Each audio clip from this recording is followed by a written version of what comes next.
Okay, we'll go ahead and start the meeting, everybody. Thank you for being here. Call to order, please.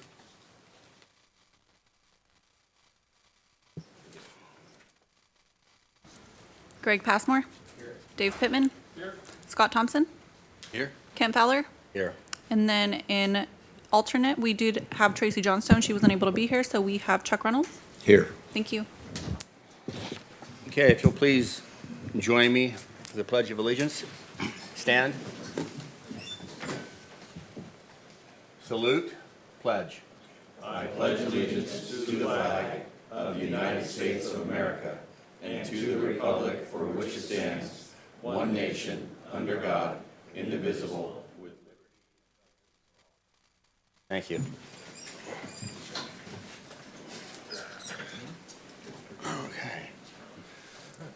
Okay. All right, moving on to the first item. The committee will elect the chairperson and vice chairman for the 2026 calendar year. Okay, so, you hear me okay? All right, thank you. The Rules of Governance calls to have a new chairman and vice chairperson elected in January. We did not have the members officially from the Park District in January, so we've moved it to this meeting. And the either the Park District or the city can be the chairperson and vice chairperson for 2 years in a row. The Park District was the 2025 chairperson.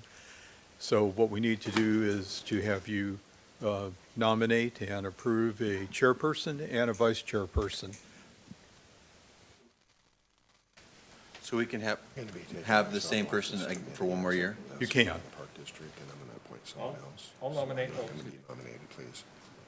get my red here. I'll nominate our current chairperson as the chairperson for the upcoming year. Chairman Fowler. Kent Fowler. He said Kurt. No. Yes. I second that. Okay. Me.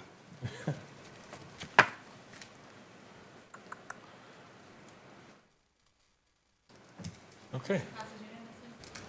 Very good. And then the vice chair, is that next? Yep.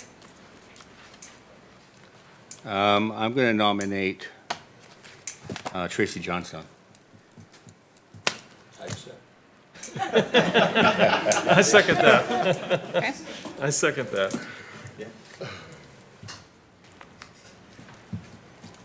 Careful to miss a meeting, right? Oh, yeah, sorry. Motion passes unanimously. Yeah. She was voluntold. Miss a meeting, guess what Okay. happens? Cool. Consent agenda. Okay, we actually have 3 items on the consent agenda. They are the minutes from the January 28th meeting, the financial report, and a resolution to clarify the election process for the chair and vice chair, in case we don't have the representatives named for the January meeting. So there's just the 3 items on the consent agenda. And they can all be approved with one motion, Okay. unless there's a desire to pull one.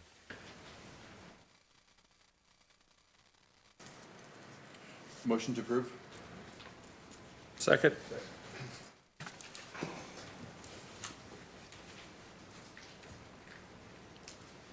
Motion passes unanimously.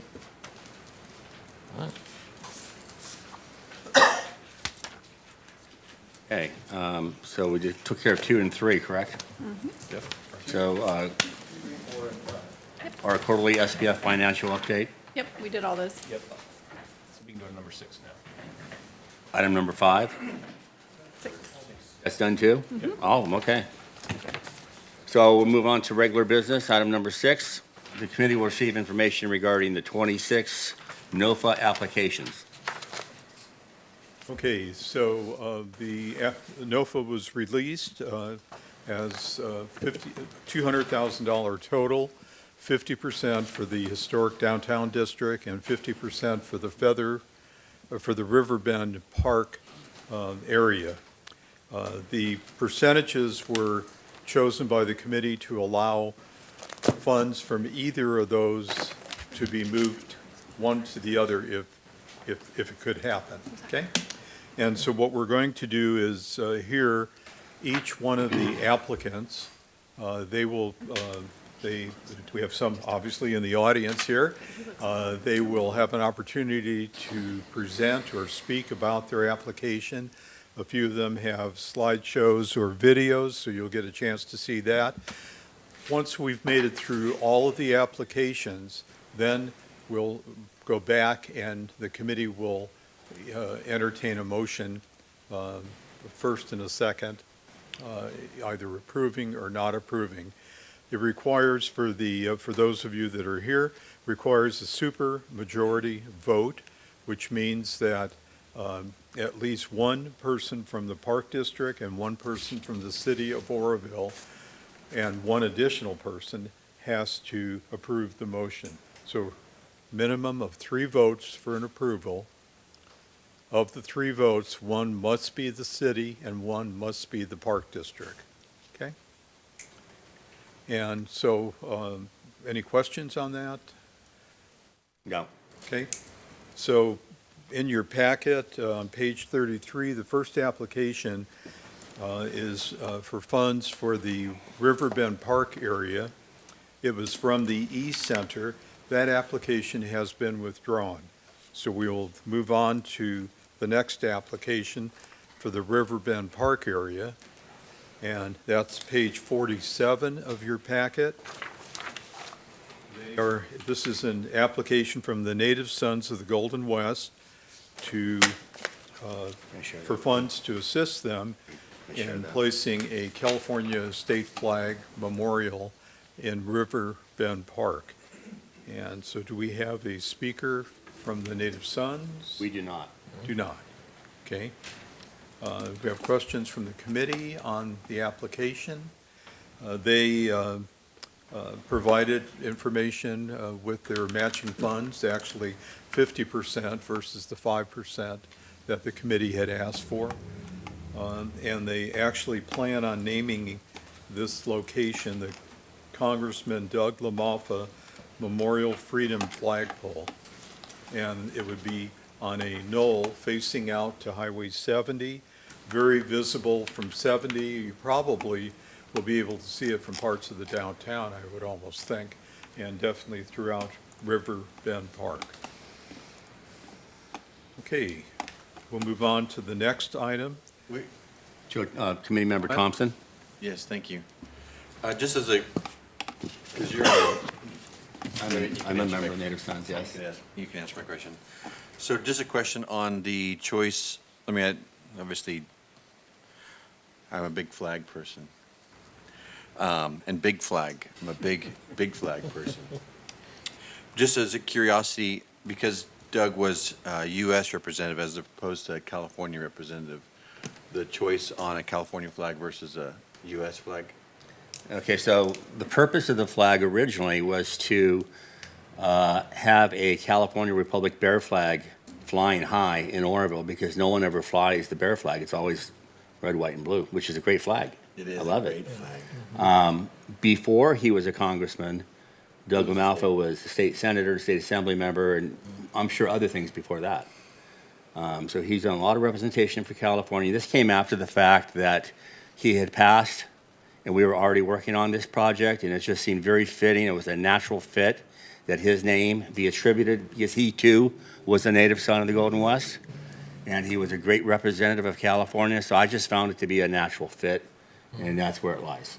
What if, just as another point of conversation, I think this will be the tallest flag in Oroville. It'd be probably just equal to the Liberty Pole. But on the knoll, it would make it, It'd be higher, yes. it'd be higher. I think it's going to have a greater sense of visibility. So what if we put the California flag on the Liberty pole and the U.S. flag on this one? Is it because there's a U.S. flag here, and then there's like 2 U.S. flags I downtown? don't know what that committee of the downtown people would say about that. So that's a whole nother discussion. That's a possibility, but The Park District at Riverbend does have a U.S. flag there already. We do. It's in the roundabout as you pull into Riverbend Park. So there'd be the U.S. flag as you pull in, and then the California flag up on the hill. Correct? Correct. Anyway, I'm in favor of the project. I just, maybe we can, because the US flag should be the highest. I'm not prepared to change that. Okay. Yeah, at this time. Well, let me ask Mr. Ring, we had some issues about flags, and is it okay to run the US flag and the California flag on the same pole? Yeah, just the American flag has to be up. Yeah. Correct. Okay. But we have difficulty in running the Tree City flag on the same pole. Yes. I know there are some legal ramifications with regards to flag, and I know I spoke to Dave about this about, I don't know, 2 months ago. If you want to. I did provide a memo on the flag code, so it's permissive, but gives recommendations for proper etiquette. Yeah. So I'll make sure that that's available for your review if you like. What if you just flew them both? Well, the purpose is to display the bear flag, and that's the whole thing, is to have some California pride. You know, we have some contention, and I think the bear flag would be a great unifying force for everybody, because it's our state flag, and we need to be reminded of that. That was the real big purpose. But I do hear you. Go ahead. So Brian probably could answer this question better than I. This project also needs to be brought before the board of the Park District for approval, and has that happened yet? Yes. Well, No, that it has. preliminary. So the Native Sons of the Golden West presented this project when they presented the electric train trestle project. Both projects were approved to move forward for further discussion. So in theory, this project does have district support, and we appreciate the opportunity to work with the Native Sons on a second project in Riverbend. This would need to go to the board for final approval regarding the final specifics of the install, because I'm sure the Park District would want to add additional features in addition to the flag to make it a more desirable destination within the park. But the short answer is yes, the district is in support. Final decisions would need to go before the entire board for final approval. Thank you. You got that into the queue. Committee Member Reynolds, please. Thank you.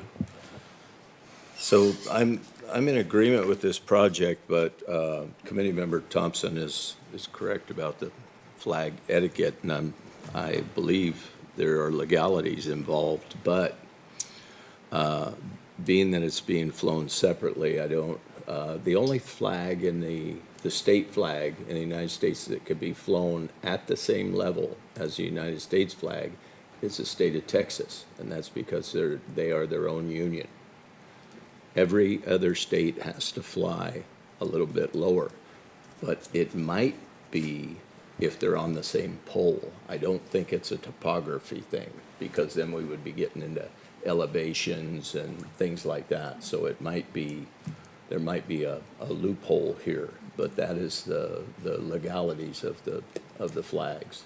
So he's right. The United States flag is supposed to be above the California flag, but if they're not on the same pole. If they're on the same pole. If they're on the correct. same pole. This is just yes. flying the bear flag. Yes. How much would it cost for another pole? We're looking at 20 plus. With, lighting and, yeah. And this is, I'm gonna say, almost vandal proof. It's a good pole. They can't damage it and steal the flag, and Sure. Like I said, I'm a big flag guy. hey, we need more flags, but Well, one project at a time. I'm not sure if I'm the only one, but when I drive down the freeway, I hit Reading and I see that huge. Yes, so Reading, City of Santa Monica, I believe Stockton, and there's a few other cities that have huge flags. They say do it once, do it right. Anyway, I'm not opposed to the California flag. I know we have a lot of things we're gonna talk about today, but yeah, I love the California flag. I'm especially though prone to the American flag. Okay. Thank you. All right. Any other comments? Okay. Okay, we'll move on then to the next item, which is on page 65. It's an application for in the historic downtown district area from Cultivate Power Fighting Arts doing business as Feather River Grappling.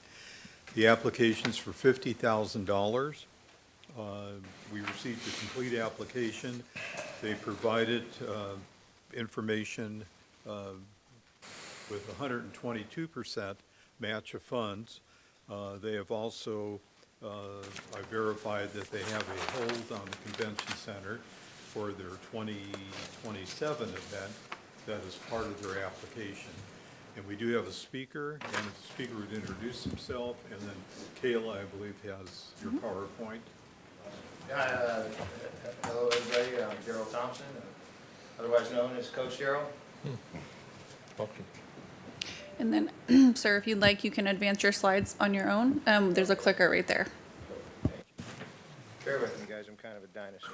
Sure. Come on up here. I'm here with my wife, Jennifer, as well. So a little bit about us. We run Cultivate Power Fighting Arts across the street. I'm on the school board as well. You know, I'm really passionate about health and fitness for kids. You guys have heard me rant, you know, if you haven't yet, you probably will. I'm a big advocate of trying to get Orville healthy and strong. What we didn't put on here, and I know a lot of you guys are asking, we're starting our next project right next to our gym. It's going to be a kids' strength training facility, Ninja Warrior, climbing. You know, we're trying to get kids moving and obviously having fun while they do it. So I'm real big on that. I'll try not to rant too much about it, but I want kids being strong around here. So board member, you know, we founded the Youth Forge, and I'll talk more about the Orville Youth Forge. That's a nonprofit project, but it's just something that we're trying to get, you know, raising funds from the community, reaching out to get more kids involved that might not be able to afford it, or if they have a financial barrier, we're trying to take care of that. We've been on that news multiple times for what we're doing in the community. We ran a Path to Power event last year, and then this year just trying to get more, you know, more focus on health and fitness and things like that. So we've been running community events, school demonstrations. We do in-house competitions as well, trying to get people, you know, training. We got one going on this week, actually, which we tried to set it up this weekend because we have Feather Fiesta days, and we wanted to just get, you know, so we got a crew of people coming from Chico, Reading, Willows also with bringing some competitors. But again, just trying to get more people downtown, you know, and then go ahead and introduce yourself. Hi, I'm Jennifer Mitch, and the owner of Cultivate Power Fighting Arts. Along for the ride for all this. So just without going down everything, yeah, she's the superstar. Without her, I'd be a big mess. So what we're trying to do, we're trying to bring a jiu-jitsu tournament to Orville. Feather River Grappling Series. We named it series because we'd like to get at least 3 a year. So it would be a reoccurring event we want to bring downtown. You know, we've been training martial arts for, I'm going on 20 years now, and I still compete. Jennifer still competes. My daughter's an avid competitor. I don't compete as much as I'd like to just because we got a group of, we're about 30 some odd competitors now, and so, you know, we got a growing competition team at our school, and we're really putting our energy in the kids, you know, and bringing them up. So this is what we're trying to do. We would like to get it on the docket this year in November and then February, and we would have it set up in the late spring around this time next year if we could. Trying to set it up around the seasonal events that we do in Orville. So, you know, one of the things in regards to jiu-jitsu tournaments, and I'll talk more about some specific tournaments, but there is a huge hole in Northern California. We mainly go to Stockton 3 to 4 times a year. That is where we compete at. There is a lot of tournaments in the Sacramento area, but outside of Sacramento, there's this huge gap. There's no tournaments between Sacramento and I believe Eugene, Oregon. So and I'm really surprised myself that we haven't, some of the big schools in Reading haven't put a tournament on, but there's a huge hole. So Orville would be a great place to do it. People drive, and I'll get to that. So the event we're trying to put on, initially, we're looking at 400 to 500 competitors, so parents, friends, all that kind of stuff, spectators. You're looking at drawing anywhere from 1,500 to 2,500 people per event. We would need to hire a crew, so you're looking at 25 to 30 jobs, something like that. Again, 3 times a year for the event. And again, I talked about the regional gap. There's no jiu-jitsu in Northern California, jiu-jitsu tournaments.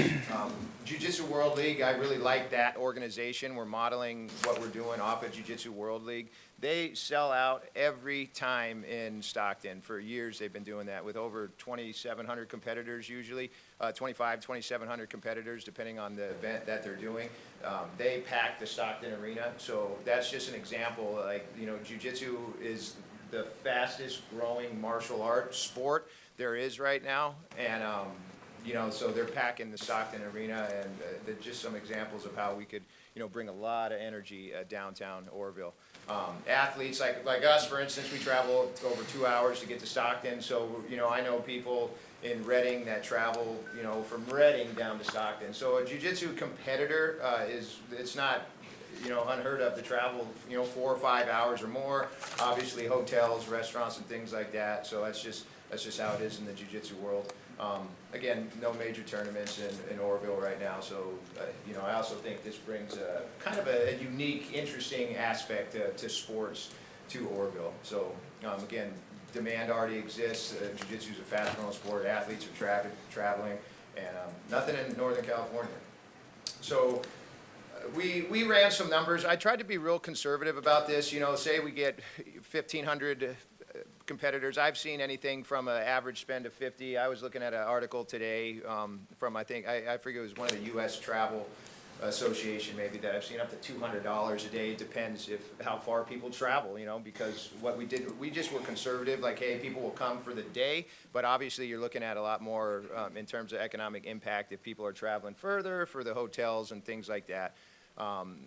No matter what, I can tell you from experience, we're going down, when we drive down to Stockton, we're eating breakfast, we're eating lunch, we're hanging out with the competitors and things like that. It's generally an all-day event. A lot of it, take the parents, if they got 2 or 3 kids, they're going to be at a place for a few hours. Us coaches, those are long days, those are 10-hour days. So, but we were trying to be conservative, that, you're looking at $50,000 to $75,000 potentially per event for the economic impact. I just wanted to address that because this is an ongoing event that could potentially bring, thousands of people to Orville multiple times a year.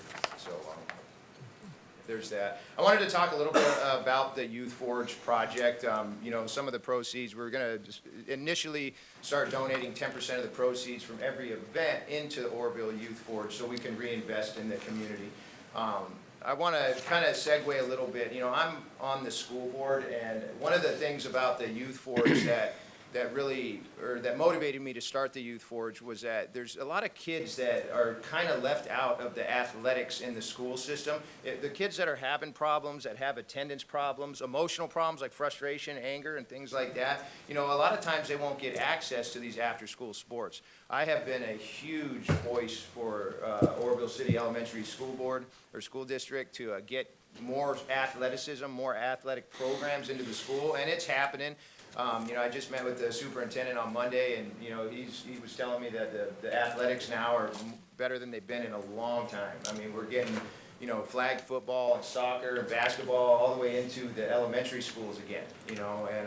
So I'm pretty happy about that. But one of the things that's interesting about combat sports in particular, and I got many examples of parents that'll call me when their kid's in a traditional sport like basketball or soccer, and they got anger issues and they want to put hands on people, and that kind of sport is not good for them. But the combat sports really helps the kids with their emotional issues, especially anger and frustration. And if you guys ever played any sports, soccer, basketball, it can get physical. And sometimes kids that have those anger problems have a hard time with things like that. I know, just speaking from experience, I was really hot when I was young, and the combat sports really helped me develop that higher level of emotional intelligence, and that's again why when we started the Youth Forge, because a lot of these kids that really need it, that might not be able to afford it, maybe they're growing up in rough households or something like that, this kind of stuff would do really well for them.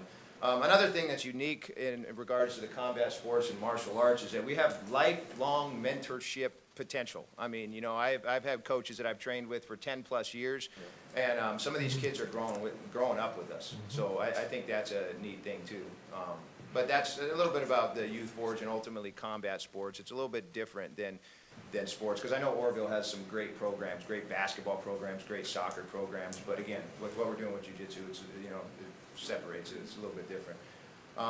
So again, in regards to what we're meeting with, you know, with the goals for the grant and what you guys are trying to do, we're bringing a lot of people downtown. It's going to be, you know, multiple events throughout the year, thousands of people potentially. And this is just initially. I got a lot of good connections. I've been in Butte County grappling for 20 years, so I know all the, you know, I've trained, if there's a black belt in Butte County, most likely I've trained with them. So, you know, everybody that I've talked to so far would be really stoked not to drive, you know, 3-4 hours and spend the day for a competition. You know, and we got some good schools in Chico, Reading, Yuba City, Marysville, things like that. You know, it's going to generate a lot of revenue, hotels potentially, you know, dining, fuel, retail, all that good stuff, especially if we have the event at the convention center, because we will pack that convention center, and obviously a lot of people are going to be hanging out downtown at the restaurants and stuff like that. So the neat thing about this is with the grant, the biggest, and I'll go on the next slide and talk a little bit more detailed about where the funds are going to go, but this is going to be self-sustaining really quick, so it's an ongoing process. We just need to, you know, help with the startup with the mats mainly. But, you know, we have the rest of the funds. We're obviously putting, you know, a bunch down. I got a ton of volunteers at our gym because, again, we have a lot of competitors over there, and they're going to be real happy not to have to drive. We talked about the Youth Forge. Yeah, you know, the Youth Forge will be able to actually sponsor some of the fees or what it would take to compete, you know, for kids that are really about it. You know, draws competitors from all over California. So this is big on bringing a lot of people, you know, the tourism to Orville, you know, and again, we want to do it around the seasons where, you know, people can capitalize off the beautiful wildflower season, you know, the summertime festivals, the salmon festival, you know, Orville's nice. I don't got to tell you guys that. So again, you know, we're looking at initially $110,000 project. The biggest expenses that are going to be on here are the mats initially, and then a trailer for storage. We want a trailer to store it and move it. That obviously we don't have to pay ongoing storage fees, but as it grows, you know, and by the time Orville gets its real big event center, we'll be able to fill the mats with that. You know, being to many tournaments over the years, we'll be able to pack the convention center fairly easy. And again, because of the gap in tournaments in Northern California, you know, we're going to get a lot of draw just from Northern California, but it's, you know, but we'll be attracting people from obviously Sacramento, the Bay Area, you know, as it grows. So, so when Orville gets its bigger event center that we're waiting for, we'll be able to move forward with that too. But those are the two biggest expenses. Right after that, I mean, it's sustainable, and this is a project that can bring a lot of energy to Orville for years to come. You know, I mean, some of these tournaments are 40 years old. You know, when you get into the IBJJF and the Worlds and things like that, Jiu-Jitsu World League, I believe it's a 25-year-old organization. So these things, you know, Jiu-Jitsu's only growing right now. So there's that. And I believe that's it. So we're asking for $50,000, and questions from you guys? Thank you. Committee Member Reynolds. Thank you. I really like the everything about this project, especially with the projected economic impact, 3 to 4 times a year. That's reoccurring, and that's what we need. We used to have this type of impact with bass tournaments with the lake. I don't know why they went away, but it used to be a really big deal here several times a year, and this sounds like the same energy, and it's something that I'm not familiar with tapping into that, but I'm glad you are. Yeah. And I'm glad you're here. I think you have a good business, and I think that you have some really positive things to offer the community. Yeah, So, thank you. Any other questions? Fire away. No, I'm good. Thank Okay. you. Nice Thank presentation. you. Thank you. Awesome. Thank you, guys. Appreciate your time.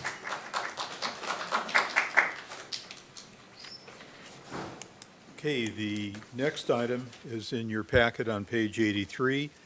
It's an application from the Fraternal Order of Eagles, number 196, FOE 196.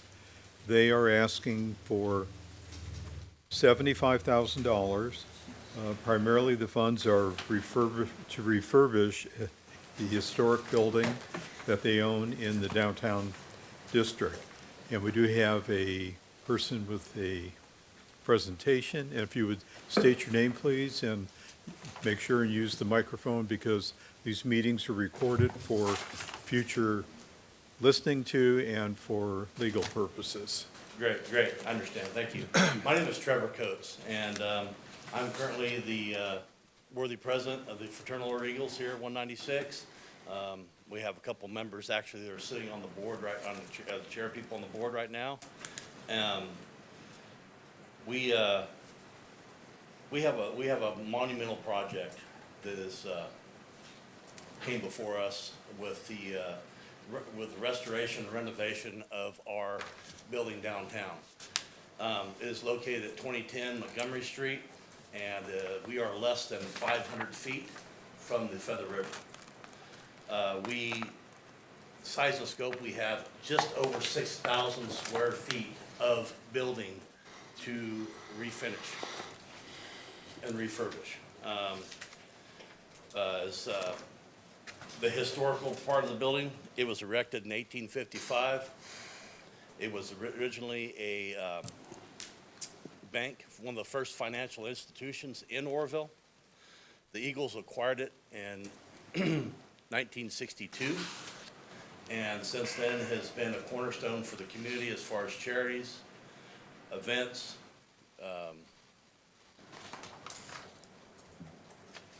wakes, everything that you could imagine, weddings. We have fundraisers there, which, you know, members here and alike have been a part of in the community. For some of the things that we do for the community, we had an Easter egg hunt in the last 6 months. We had over 400 eggs, 200 baskets donated. We had Christmas time, we had just over 450 Christmas dinners served to the community, and also managed to give away over 200 coats to needy families during the Christmas season. We also gave away 60 scholarships through the past Madam Presidents and the past Worthy Presidents clubs within our area. With that being said, like I said, the business, it was acquired in 1962, which it became then the Eagles building.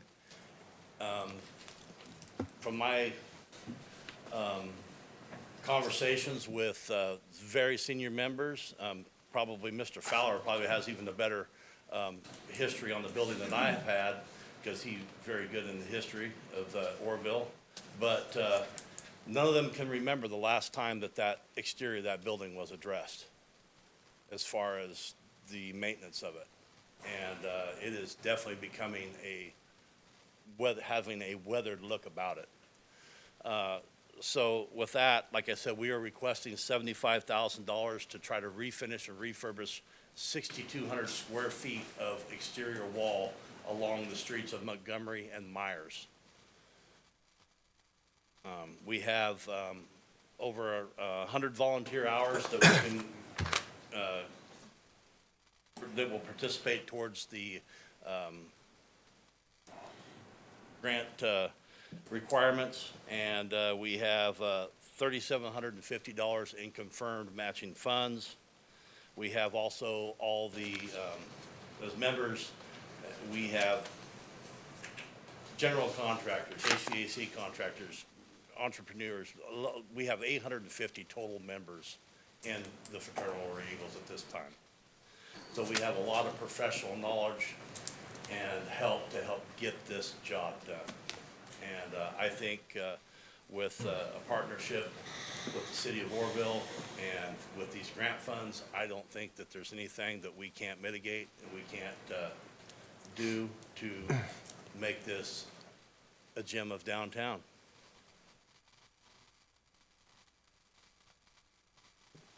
Okay, any questions? Any particular, okay, Councilman Reynolds is in the queue. Committee Member Reynolds, please. Thank you. Yeah, I'm familiar with this building, as any of us who grew up here. It was the Bank of Italy, and I remember the last time it was refurbished, it was 1982. Oh, I was 18 years old, and me and my dad laid those brick on the front of that building. Oh, cool. So, yeah, we're familiar with the building. I think the Eagles is a good club, and I think it brings a lot to the community. So thank you. Anybody else? Sure. I do. Okay. I just wonder, Trevor, if we can maybe include in this application a replacement of all those old metal chairs maybe as part of this. Well, Fine. I tell you what, as a man that does a lot of events down there, and you've done plenty of them, Greg, and been aiding the fundraising, I would hope the shot we could probably figure Metal something chairs. out. They're horrible. Go away. They're horrible, yeah, scrap metal, absolutely. Anyway. Yeah, thank you. Okay, thank you. Hey, thank you. Okay, thank you. So moving on to the next item, page 100 in your packet. It's an application from the city of Oroville for street closure equipment for the historic downtown district. It includes some support elements. The application is for $48,103. The city has historically provided equipment for all of the events that occur in the downtown area and throughout the city limits. And they've reached a point where they are in need of new equipment to provide, but they also would like to, in their application, they would like to commit 2 city staff members for each event that would not only pick up but monitor the equipment, so there would be a continuity of how the equipment is used and worked with the public that has to deal with street closures. Bob, would you repeat that page again for me? Sure, page 100. 100, thank Bottom you. right-hand corner.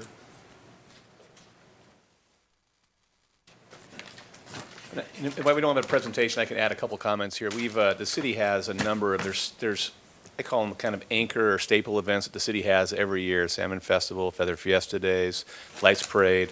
There's a number of them. And historically, what's been going on right now is the equipment will be given out to the various folks that are running these events, and then those folks are responsible for setting up the events. And frankly, we would feel much more comfortable having city staff, when we're setting up street closures and making sure that it's done correctly, for the safety of the community, obviously, that would be, we feel more comfortable having the city staff be responsible for doing that. So that was one of the big reasons why we were put it in for this request. But the downtown is just a wonderful, beautiful area, and as these events continue to grow, having a more well-oiled machine to manage the streets, we think would be very beneficial to the events and drawing folks to the community. Any questions? Committee Member Reynolds, please. Public comment? Did you, I just want to know if we could participate in asking questions too or what. Mr. Attorney? Yeah, any item in business should account for an opportunity for public comment. Correct, and it does. It calls for, if somebody in the public, other than the presenter, wanted to make a comment, then you would just ask the chair to speak. Would Move you like to be recognized? Yeah. I can wait till I can jump using. Okay. Okay, thank you. This came up a while back, and I think that a good idea would be to, since we're using the same area all the time for these events, should be a program developed where we actually train competent people with each group that wants to have their event, and they would be the responsible party for these things rather than the city getting involved. I would think that the city would only be involved to provide training. So I don't know if, because this would turn out to be permanent funding, even though it's one-time money right now, it it would go away permanently from other projects. So I'm not sure if this is, the city competing for these funds is the exact avenue for that. So that's just my opinion on that. But I think that and that's what leadership does, is it creates more leaders. And so we can't have one person always responsible, because that one person's not always available. So we need to provide a training program so we can make many people knowledgeable about what the policies are and about what the needs are from the city to keep liability at a minimum. Thank you. Brian Flicker, please come up. Brian Flicker, I just had a question. I've been involved in setting up a lot of those things, and I agree that that equipment is not only old and worn, we could probably buy stuff that's more durable and lighter and easier to handle and easier to store, won't require the maintenance those old wooden sawhorses do. But I am concerned as a taxpayer in this city that paying for ongoing costs of employees. I'd rather see this money spent on one-time things, because this money may not exist forever, and then we're gonna have taken that money from unaccounted for funds in the city budget. So that would be my only comment, is I'd rather see it spent on one-time funds than employees. Thank you. Any other questions or comments? Committee Member Passmore. Thank you. I think the Exchange Club this Saturday morning at 8 o'clock would be happy to have some help from the city at the corner of 5th and Mitchell, and closing those streets for the parade. So we could use that as a training ground as well. Thank you. Okay, next item. Okay, moving on to the next item on page 127. This is a request from the Oroville Downtown Business Association, ODBA. They are asking for $95,000 from the Historic Downtown District program. They would like to use it to go towards the revitalization initiative. The DBA in the past has received 2 grants from the SBF, one for marketing enhancements and one for the Miners Alley improvements. Both projects were completed and finished on time. And we do have I believe, some slides and a presenter. Yeah, I'm just gonna introduce Natalie Sheard, who's the president of ODBA, is out of town. And she is a really good presenter. I'm not. So there's a little video for everyone's enjoyment, so you don't have to listen to me. But a couple of things, we have received money from the SBF. The marketing improvements was also with the stream lights. So when for safety and improvements to walk around, so you guys actually provided us with all of the string lights that you see around. And we do keep it up, and we make sure that they're hopefully plugged in and neighbors are working together with neighbor to keep them plugged in and on. But yes, thank you for your past giving. And it's a 2-piece, just before you watch the video, 'cause the video doesn't really go into as much detail as what you have in your packet. Hopefully they have this. So we have pictures and everything, but it is basically placemaking and marketing, and the 2 big sort of overarching pieces under that are wayfinding and aesthetics for street signs, and then a website and marketing, evergreen marketing, to try and get people to connect to the river and have a interactive map, so that people know when they come here, they know there's a river, because when you're downtown, a lot of people don't even, visitors at least, don't know there's a river over the levee, and we're trying to make that connect. So that's that. And Welcome to downtown Oroville. We're the ODBA, a nonprofit managed by local business owners who believe in Oroville's potential. Our mission is simple: to ensure a thriving economy in the historic downtown district through beautification, advocacy, and marketing.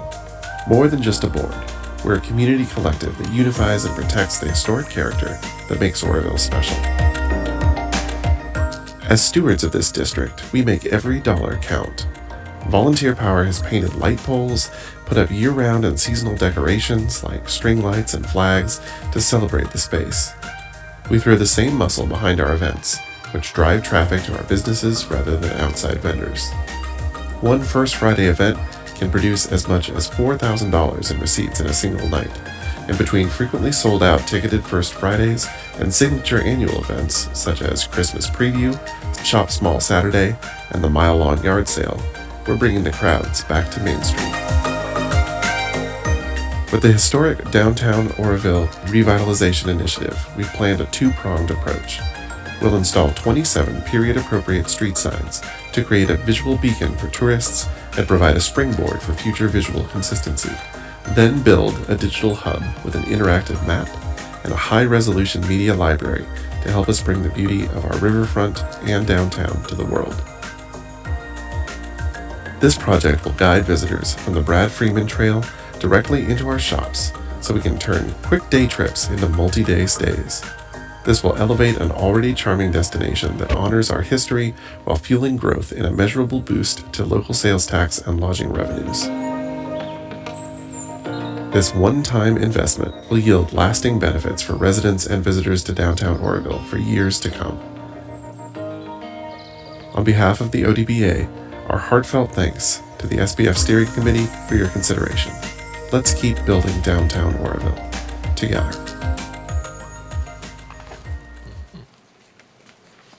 Very nice. Very good. Nice. Yeah, very nice. Thank you. Any questions or comments? Anybody from the public? Committee Member Reynolds. Please come back up. I don't really have any questions, but what I understand, approximately a third of this is going toward marketing, which turns into somebody's salary, and I don't really think that this money is for that.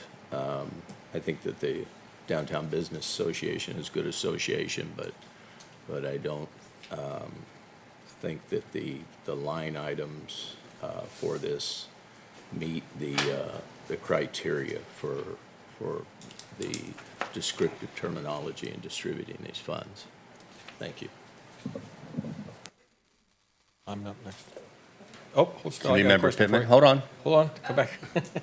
You have a question or statement? Well, one of the things that we have is a struggle because we don't have a blank check for all these.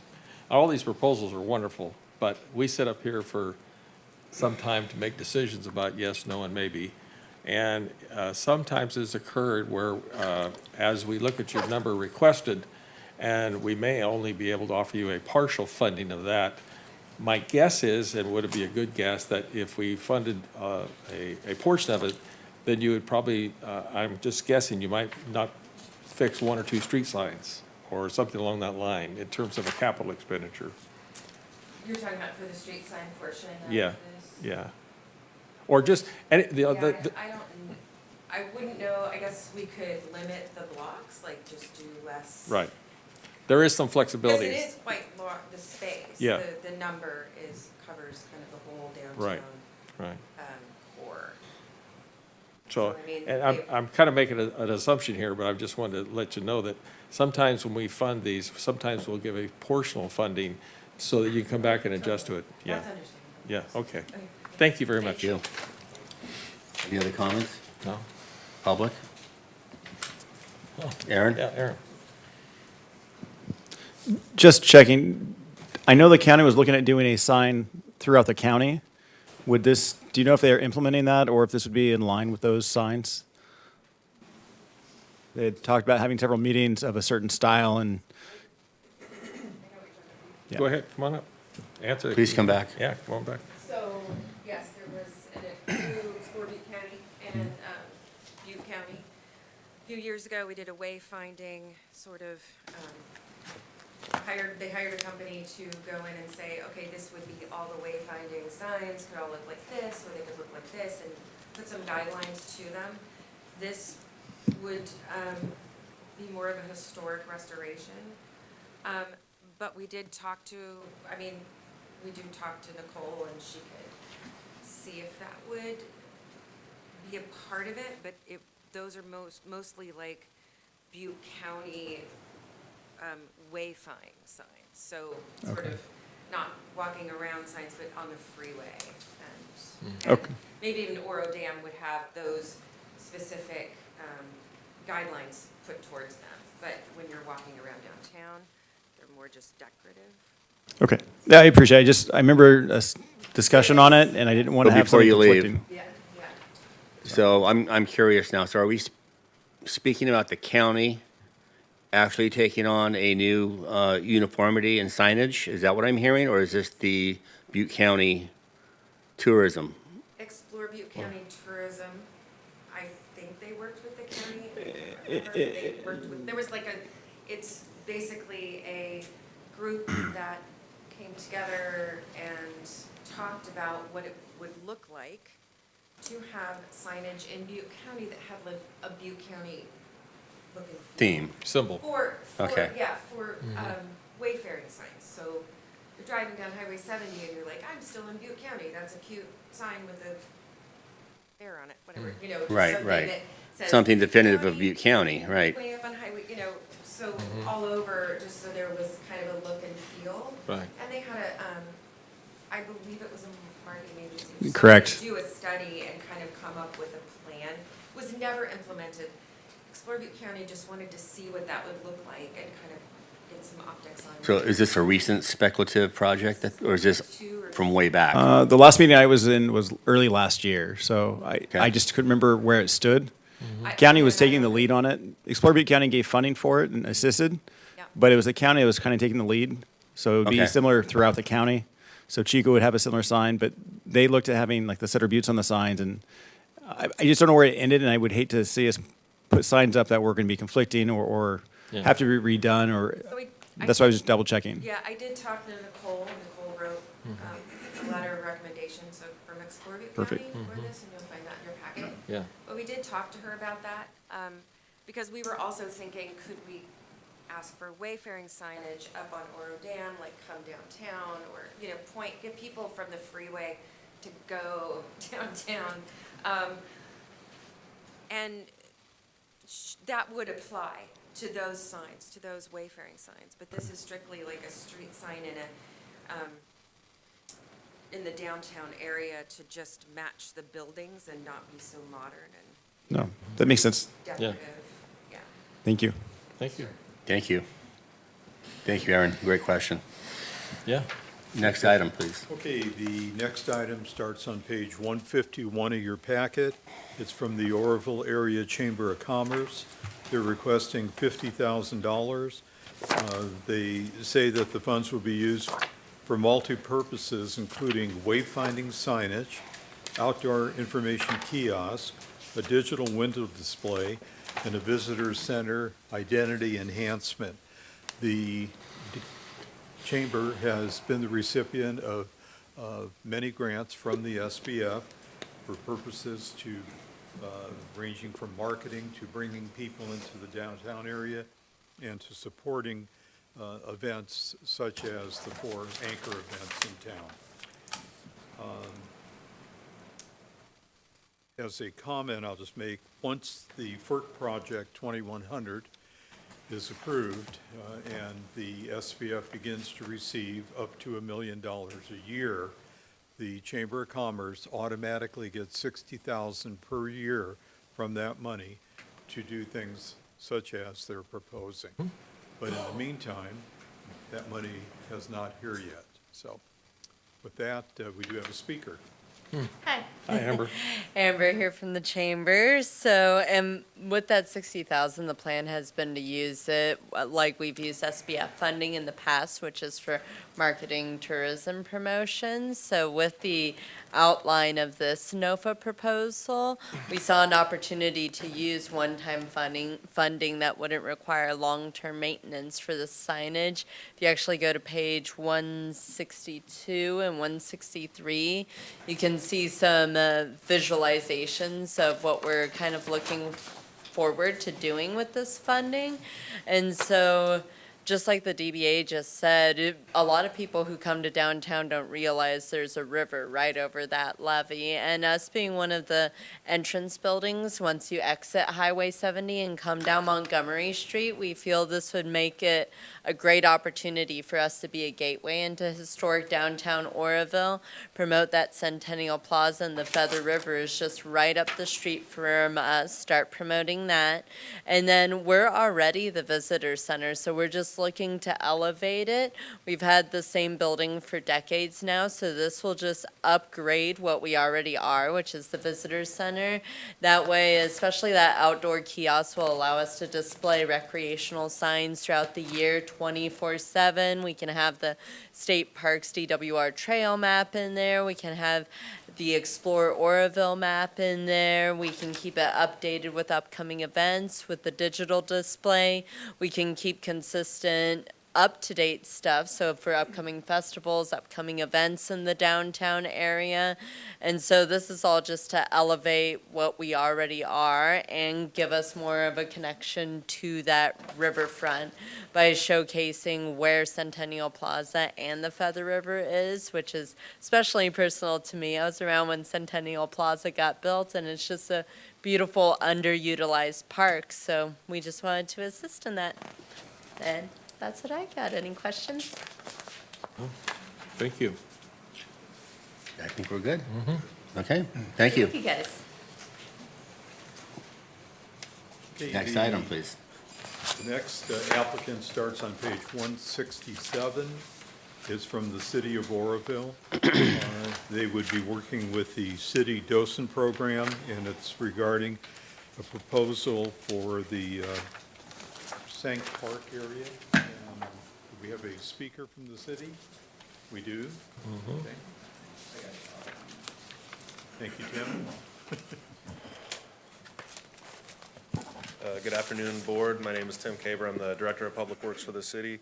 This is presented and submitted in conjunction with the Sank Park docents and the Oroville Museums Docent Association. They didn't have the standing to put it in for them, so we put it in conjunction with us with a matching work with them, 20% matching. So this is for historically inspired solar lighting. Right now, the old gas lanterns at Sank Park do not work, so we'll replace those with solar lighting fixtures that look exactly like what was there and looks fits in historically. Also create a shrub row for the gazebo event. Right now, the gazebo is beautiful, but the backdrop for pictures is a little bit lacking. Street signs for wayfinding to get to Lot House and to Sank Park. We'll also do a shed for the docent association for their tools so they can keep them on site. Right now, they can't keep them on site. And we'll do some interpretive signing and some signs on grounds for native birds and the native shrubs and trees that are on site. Also do some horticultural and ecological workshops on site with the docent association. Their matching is in hours. So 100 hours of volunteer work in conjunction with SBF funds for a total of $19,000. And the two leads on this, Wade Atterbury, city employee, Division of Parks and Trees, and Diane Brown, member of the Museum Docent Association and Friends of Sank Park. Subject to any questions? Any comments? Anybody from the public? Nice presentation. Thank you, sir. Yeah, I like this one a lot. History, horticulture, it's all there in this one. Good project. Thank you. I would mention, I should have when I was doing the introduction of everything, that the city has applied for grants in the past. They've applied for several. They've only had one approved by the SBF Steering Committee, and it was for $4,000. It's for the little park in front of the Bolt Museum. And they actually did it in 2007. They received $4,000 from the SBF, and the city put in the difference to create that nice little neighborhood corner park. Okay? Thank you. Okay, moving on then. Committee Member Passmore. So, Bob, that was the one and only time, was 2007 that we were awarded, the city was awarded? And nothing since? The city has applied for other grants for different purposes. Right. That they've received awards for. But for parks or anything related to parks, they had applied but had not had them approved. They only had one approved, though, in the entire time that the SBF has been in existence. A long while. Long time. Okay, then, moving on to page 185. This is from the Rotary Club of Oroville, known also as the Monday Club Foundation, Inc. They are restoring beautiful lighting to the historic Table Mountain Bridge, doing it with decorative lighting. They had an initial cost estimate, I believe, to do the project of $400,000. It moved up to $550,000. They have raised over $400,000 plus $100,000 grant from the SBF, which was, I believe, the seed money to get the project going back in 2022. So we do have both a speaker and we also have a presentation. Welcome. Good afternoon, committee. It dawned on me as we were sitting here that we were here 5 years ago for the same purpose, and at that point in time, we did so through plexiglass. So it is nice to be able to present to you today without barriers. My name is Dean Gurr. I'm a Rotarian with Rotary Club of Oroville and chairman of the Oroville Lights Project. I'm joined with several other Rotarians that are in the house today to show support for the final stage of this project. Okay, so we started again 5 years ago, and you have been on this journey ever since. When we were here 5 years ago, we simply had this titled as the Bridge Lighting Project to illuminate the Table Mountain Bridge. This is our centennial effort from the Rotary Club of Oroville to do something meaningful, impactful, and long-lasting for our community. Thankfully, you saw our vision, which started with looking back upon the history of our community, where this was a celebratory centerpiece for Oroville and Oroville's Water Carnival back in the early 1900s. This festival was all about celebrating the richness of the water that flows down through the center of our community. And it's the same spirit that drives our initiative today. And looking back, and what is still relevant today is this project has many benefits for the community of Oroville. It's going to bring some ambiance, vitality, culture, class, and community pride to our city. Not to mention economic growth and expanded tourism, which will benefit not only the entire community of Oroville, but more specifically the downtown business district.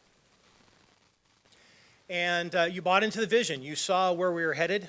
You've been along for the ride, and I want to thank you, number one, for the initial $100,000 grant to kick off this project. Quite honestly, without that kick in the pants, I don't think myself or the Rotary Club may have had the confidence to do a project of this magnitude and of this importance. So I want to thank you for your initial support of the project. Just kind of going through the timeline, 2022 was spent with the Rotary Club building the brand, building the plan, establishing the partners, and launching the fundraising of this project. In April of 2022, we had our kickoff on the bridge, which gave us an immediate $30,000 boost in our fundraising efforts for that day. Many of you were there, and I appreciate your participation and support along the way. This is a project of this scope. We didn't want to do this without having some corners filled by other people that have been down this road before. We initially contacted Light the Hone, which is a project, a community-funded project in Milwaukee, Wisconsin. Much bigger project than ours, but still very parallel in its scope and impact on the community. They led us to a company called Signify, which is a subsidiary of the Phillips Electric Corporation. They were very willing to work with us to develop a plan to light the bridge. They did so without any initial cost to the Rotary Club of Orville, for which we're very thankful. But we got together a plan and some visuals to light both the west, east sides of the bridge as well as the walkway, the roadway over the bridge. And by the time we got these plans, they put together a rough estimate of what this might cost. And the cost came in at $3 to $3.5 million. And after I scraped my brains off the ceiling, I asked them, okay, so let's just light one side of the bridge. What do you think that'll cost? And we got it down to a paltry $2 to $2.5 million to light one side of the bridge. So that's when we went back to I went back to my club and had some heart-to-hearts with our club and said, okay, club, what are we going to do? And we decided to do what we have done for the last 100 years in this community, and that is roll up our sleeves, identify projects of importance, and bring them to reality. So that's where we stand today.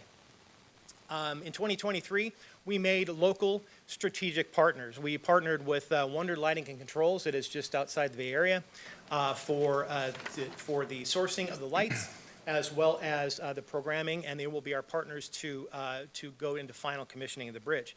Mountain Design Group of Chico, with a local representative here in Orville as the lead, was our designer and engineers on the project.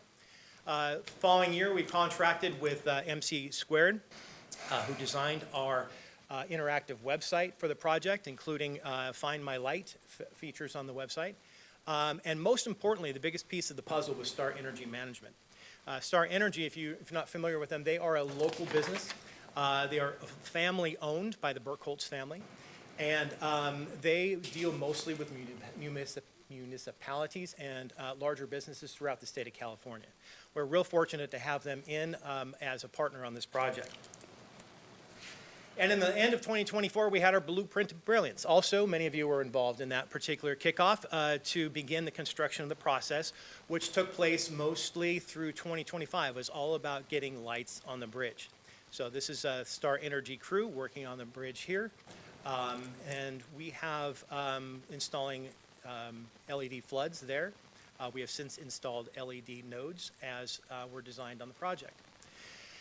I'm happy to announce to this committee that this project, Phase 1, the west side lighting of the Table Mountain Bridge, is activation ready. Lights are on the bridge.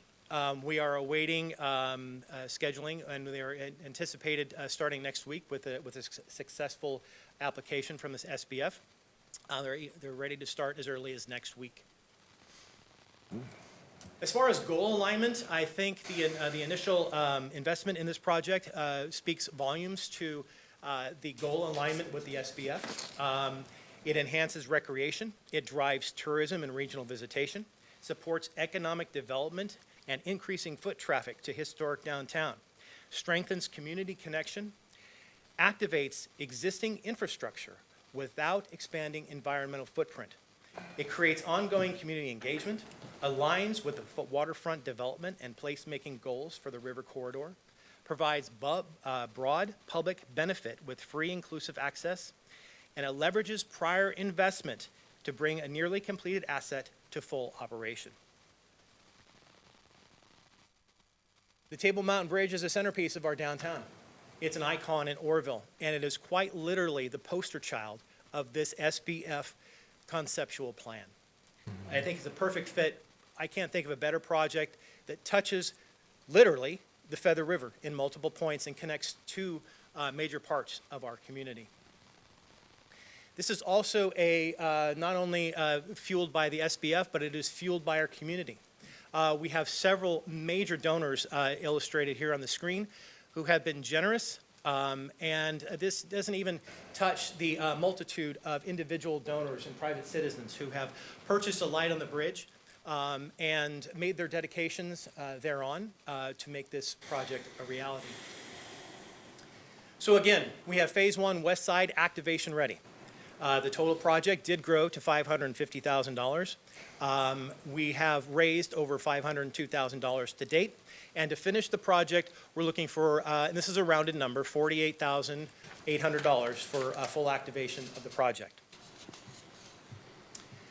Again, activation ready, it's community supported. There's an immediate impact on the community of Oroville.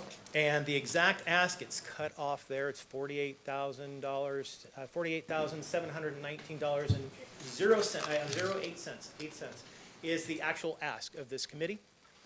And I think it's important to point out that the matching funds for this project is 272%.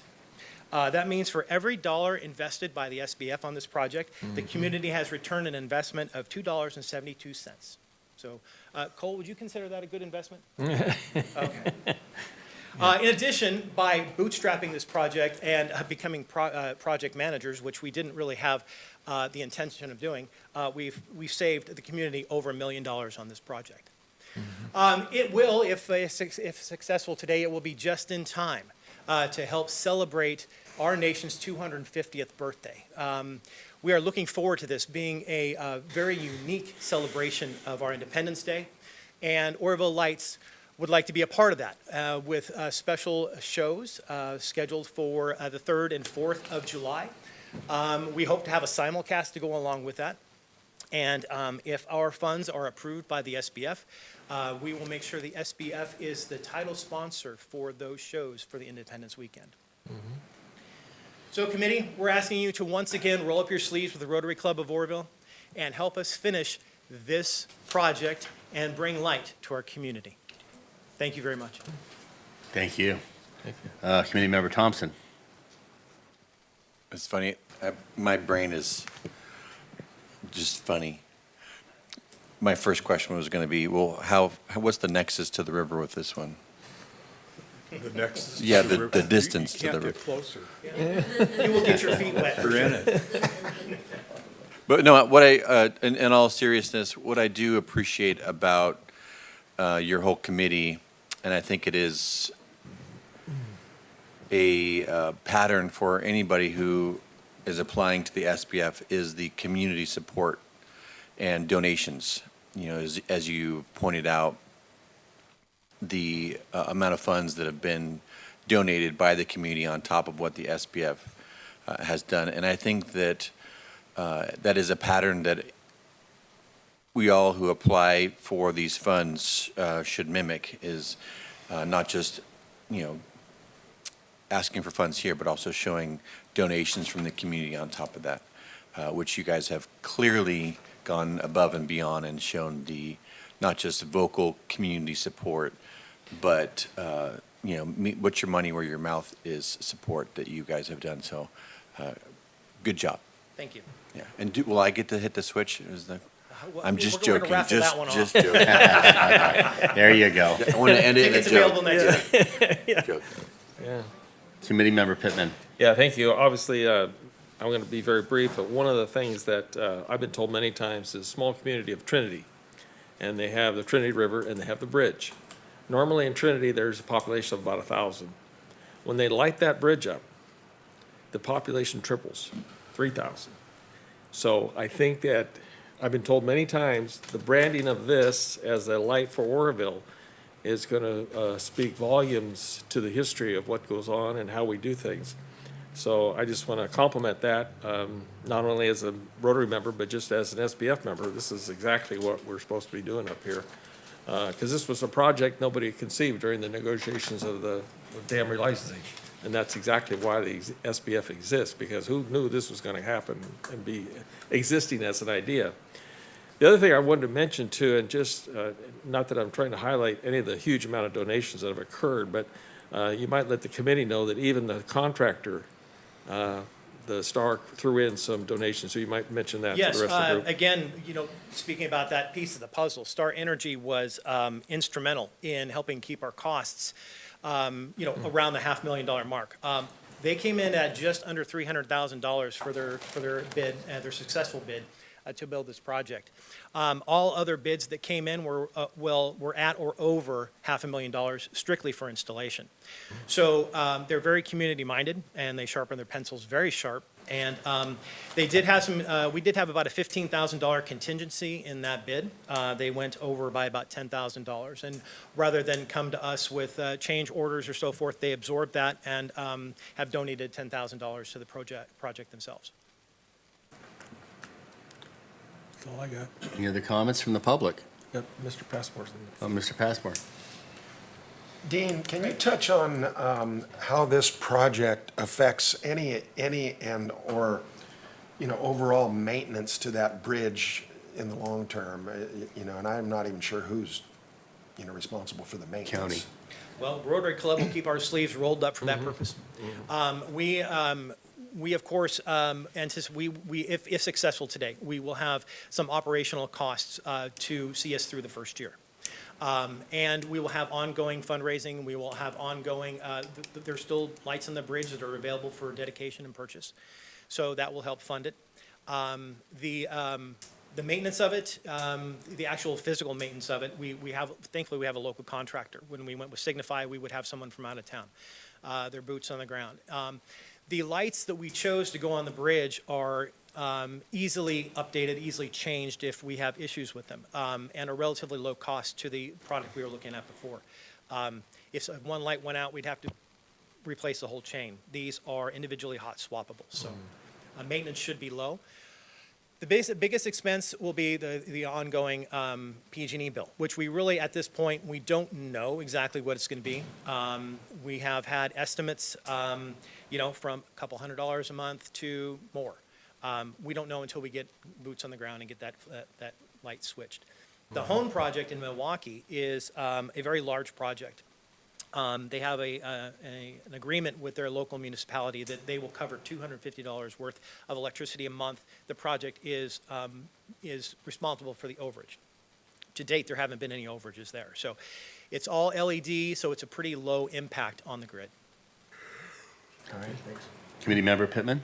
Yeah, you might speak to the other issue that some citizens have been concerned about, the potential vandalism, that type of thing. What was done in the thought of vandalism to the lights? Well, I can tell you it added significantly to the cost of the project. That's why we, the first thing that added to the cost of the project when we came here, we talked about a figure of $400,000. That was early 2021 when we really hadn't felt the impact of the COVID supply chain issues and costs that perpetuated everything. So we immediately tacked on an extra $100,000 for that purpose. And then there has been an additional, probably about $40,000 that have been added to vandal protection in this project. So we've designed everything. All the light placement has been with that in mind. There have been safeguards, additional equipment installed, gates, all the equipment, all the control and electrical panels are on the top piers of those. And Star Energy custom designed gates and access hatches that are vandal proof. Well, let me say, vandal resistant would be the right term. I don't know if anything's vandal proof, but we have put a lot of thought into that. Cool. Committee Member Reynolds? Thank you. Dean, I might have missed it in your original presentation, but what were the original lights? That's hard to speculate exactly what they were. We do know they were electrical lights. We have some pictures that actually show they were lanterns, actually. What powered them, I don't know. But they were electric lights on strings, and they had electric lanterns that were hung both along the riverbank and across the bridge. Okay, thank you. And then one other point, from what I understand, the materials that were used, because a lot of people want to know if the bridge is going to be painted, not in this project, but hopefully in the future. The bridge is owned by the county. Correct. And so they have ownership of it. But if we were fortunate enough to be able to move forward to paint it, all of the materials that were used for the electrical are completely paintable.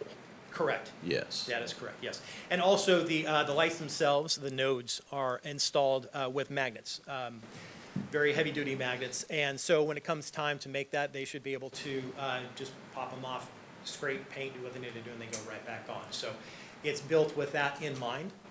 And, yeah, that's partly the vision of this project, is to bring some visibility to that icon, and so the community realizes how important it is. Right.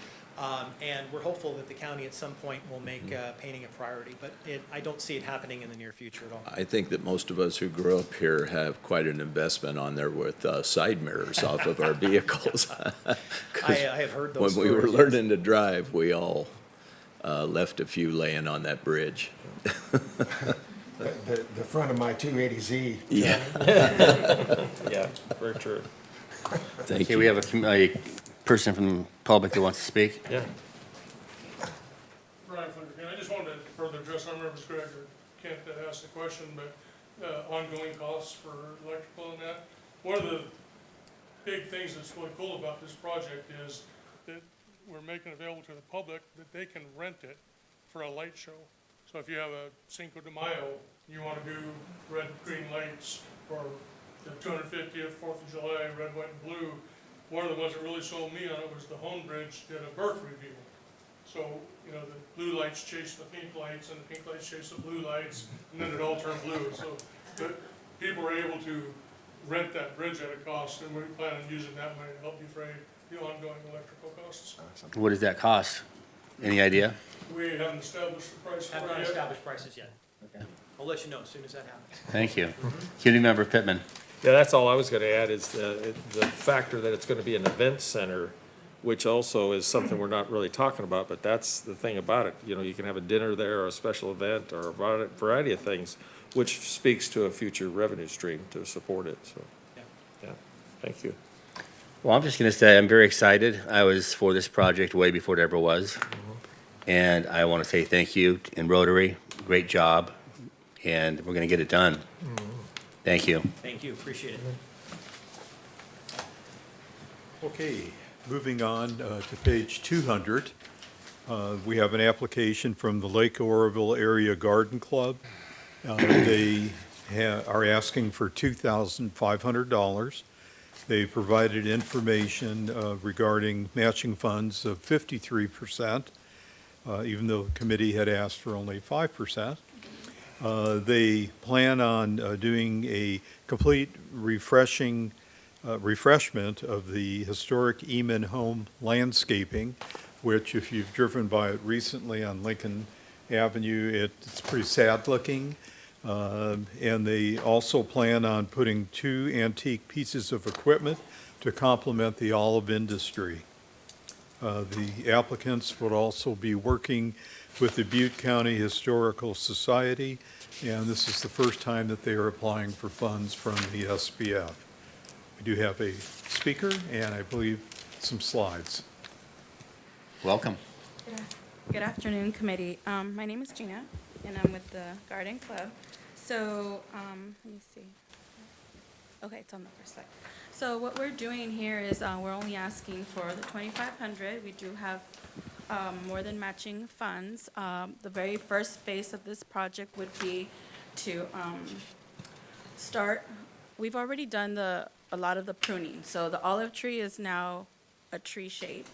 Before it was not. And then the side bushes, they were just super overgrown. We trimmed those down to maybe this high from this high. I couldn't reach, but we have those long ones. And we are a small but mighty group of volunteers from the Garden Club, and we meet there every Monday after, or every other Monday, but now that's more sunny, it's gonna be every Monday. So we're trying to bring in all the, we already did the sign, the flowers around the sign to give it visibility, a little bit of more of a aesthetically pleasing. There is a lot of, with the historic walking tours, so everybody now that has been going has been commenting on the little garden sign. In the future, we want to put a little light, maybe some LED solar lights and stuff like that. But right now, we're concentrating on the very first phase. We want to do around the building, pollinator plants, natives, also fire resistant, because, you know, we are in a fire zone prone area, and that is what it looked like, and that is what it's looking like now, and as you see in the slideshow. We are gonna start doing more around on the north side, so towards the back. We're gonna continue on with the pollinator gardens, and we are doing already around the olive tree. We have the bender boards, and we've put in little pebbles to kind of, you know, delineate, make a line around the tree, and we're gonna start putting lavender. Well, there's gonna be more plants, but it's a work in progress, and as you can see, there's more pollinator plants and native plants also going on in there. So we have, let me see, the next slide. We have more pictures. We're trying to bring, instead of the grass, because right now the grass is it's too much water going on into the grass. We're gonna try to do a ground cover, maybe some flagstones, something to mitigate the lowering of the water costs for the Eman home. We are we are partnering with the Historic Club, so they'll be letting us know what their vision is, and we're working together. We have our liaison, Peggy Adamson, from that club, and Daniel, of course, with the Historic Walking Tours and that club. And you see a picture of what it looked like, and then what it looked like now. That's it. So thank you for your consideration, and any questions? Committee Member Pittman. Just to give us a perspective too, how many members of your club are out doing the work? I know I see them on Mondays, but just a ballpark. Maybe about 6 or 7, that's all we are. For the Eman Club, and then, because we go right after the Montgomery Planners, we go to the Eman Right. on Mondays. And then Wednesday, we're going to the veterans, and so maybe about 6 total. It's a great asset to the community. I just want to throw out a thank you for that, because you make the things really look good, so thank you. We've gotten a lot of compliments. We have a lot of people honking their horn, telling us, keep up the good work, and so we're like, Yeah. yay, we're very proud of it, and It's cool. we have 4 projects: the atrium, the Eman, the Montgomery Planters, and now the Veterans Memorial. Thank you. Any other questions? I have a statement. So Yes. you might remember, maybe a month ago, 6 weeks ago, Uh-huh. I saw you on Montgomery Street, and then I circled back with my chores of the day, and you were at the Eman home, and I took a lot of photos of you guys. And I put them on Facebook, and that was one of my biggest likes. So thank you for all your hard work. You're doing a great job. And just for the public, if you guys don't know me, I'm in almost every single one of your groups, or have been. So it's going to be very difficult. Yeah. Keep that in mind. Yeah. Thank you. Yeah, we You got, appreciate all the help. Oh, question. Committee Member Reynolds. Thank you. So, a few years ago, when the development went in with the olive orchard up on Grand and Table Mountain, the historical pillars there were demoed because they wanted them to be preserved, and some of them were hauled down to the Eman home because it was actually Mrs. Eman who I saw developed and invented the black olive, and a lot of people don't realize that right here in Orville. So Started the canning process. a guy that I know who was president of the Butte County Historical Society, Larry Tracy, called me and asked me if we could reset that pillar in front of the Eman home. And I called a friend that I know that has a crane company, John Martin, and he said, absolutely. He came right down and we poured a new foundation, and he set that pilaster, that historical pilaster right where it belonged. And all of that stuff is donation, and there's so many people connected to doing what you're doing, and we just really appreciate it. But John him and I have been friends since 5th grade, and I don't know if he's ever charged a dime for any service in the city helping people. And it's people like yourself and him that need to at least have some sort of accolade. And thank you so much for your time, because it's really essential to the community. Thank you. Thank you. And just a quick point of order, the Native Sons actually tried the first attempt to remove the monolith, if you will, that's there, And We we have weren't able, plans we for weren't able to do it. making And it- then Larry Tracy and Chuck came to the rescue and made it happen. So thank you, Chuck. Big deal. Yeah, we want to preserve, there's also a little plaque right next to it, so we want to highlight those two, the monolith or obelisk. Mhm. We're going to put plants around it, sloping off so that people don't brush up against to it. And so there's another little plaque that we want to highlight as well, so we can bring more attention to those two areas. And it's just, it's a work in progress, but we're getting there. And little I by know little. that you are working with the city on the Alberta Tracy plaque. Yes. Right? That they've given me the That's the being dimensions discussed for right that. now? Yes. Good, thank you. Yes. So, yeah, thank Any you. other questions or comments? Thank you very much. Next one, please.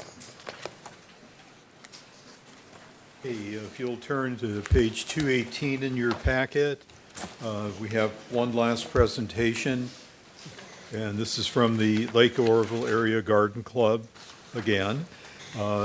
They are asking for funds to do soft landscaping at the Oroville Veterans Memorial Park. Their application is for $5,000. They provided information with 210% of matching funds. You know, I know at our last meeting, we were all concerned about keeping the matching funds at a low number. Every application has exceeded the 5% by a vast amount. And they would like to do amend the soils, but also plant blooms with seasonal red, white, and blue theme appropriate for the Veterans Memorial area. And with that, we do have a presentation and a short video or slides. Slides, okay. Good afternoon, everyone. Good afternoon. Yes, we are a mighty group. We're gardeners. I'm Linda Oslin, and I'm representing the Lake Oroville Area Garden Club.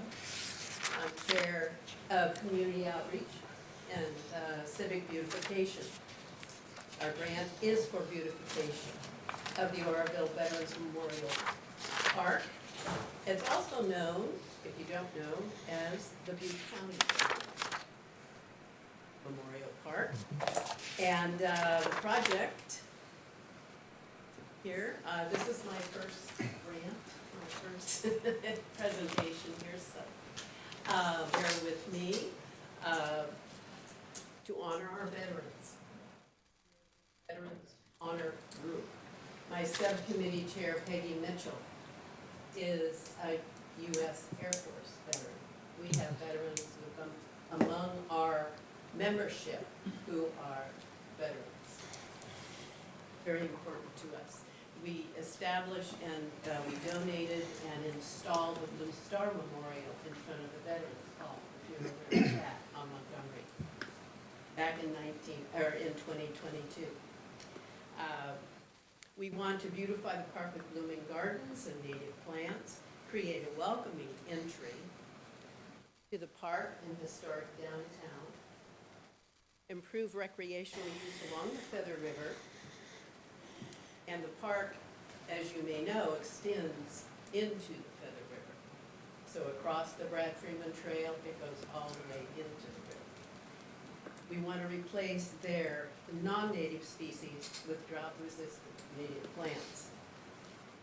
Phase 1 will be planting and installing a drip irrigation system in the beds surrounding the flagpoles along Montgomery Street. It's about 394 square feet of area, planting area, 2 beds to beautify, and there are already existing roses there. We have started with the approval of the Oroville Veterans Memorial Park Committee to tend those roses and bring them back up to a little more, they will start blooming again, I promise. We had to weed and do a lot of work there, but we've been working on that until we start the improvements in the beds. We are going to be amending the existing soil in the beds, and we're going to purchase local or have donated plants as well for seasonal blooms and a theme of red, white, and blue. Also for horticulture interests, to create an exciting, changeable garden so that people who are coming into the park from various places downtown can enjoy it and just relish in all of the new blooms coming in. We're going to use themed plants for soil erosion on the west bed because there is a slope, and mulch for water retention and weed control. We'll maintain the park's planted rose flower beds, and we are a perpetual maintenance garden group. We've been maintaining the Montgomery Street planters since 2017, and the atrium up at County Center Drive since 2015. We just started on the Eman Home, as you heard, so that's an enjoyable project. These are, as you see on the slide, one of the beds as it exists now, and that's simply a rendering of what it may look like using, these are creeping phlox, but we certainly will have more elevated plants and a more, well, it'll look different than this, but this is a rendering of what it can be with the patriotic theme. And here's another bed. This is the bed on the west side that has the erosion, need for erosion control. So we'll be working on that. As I say, we're going to be, I'm seeking local retail discounts and also donations and partnering with various nurseries in the area to do that.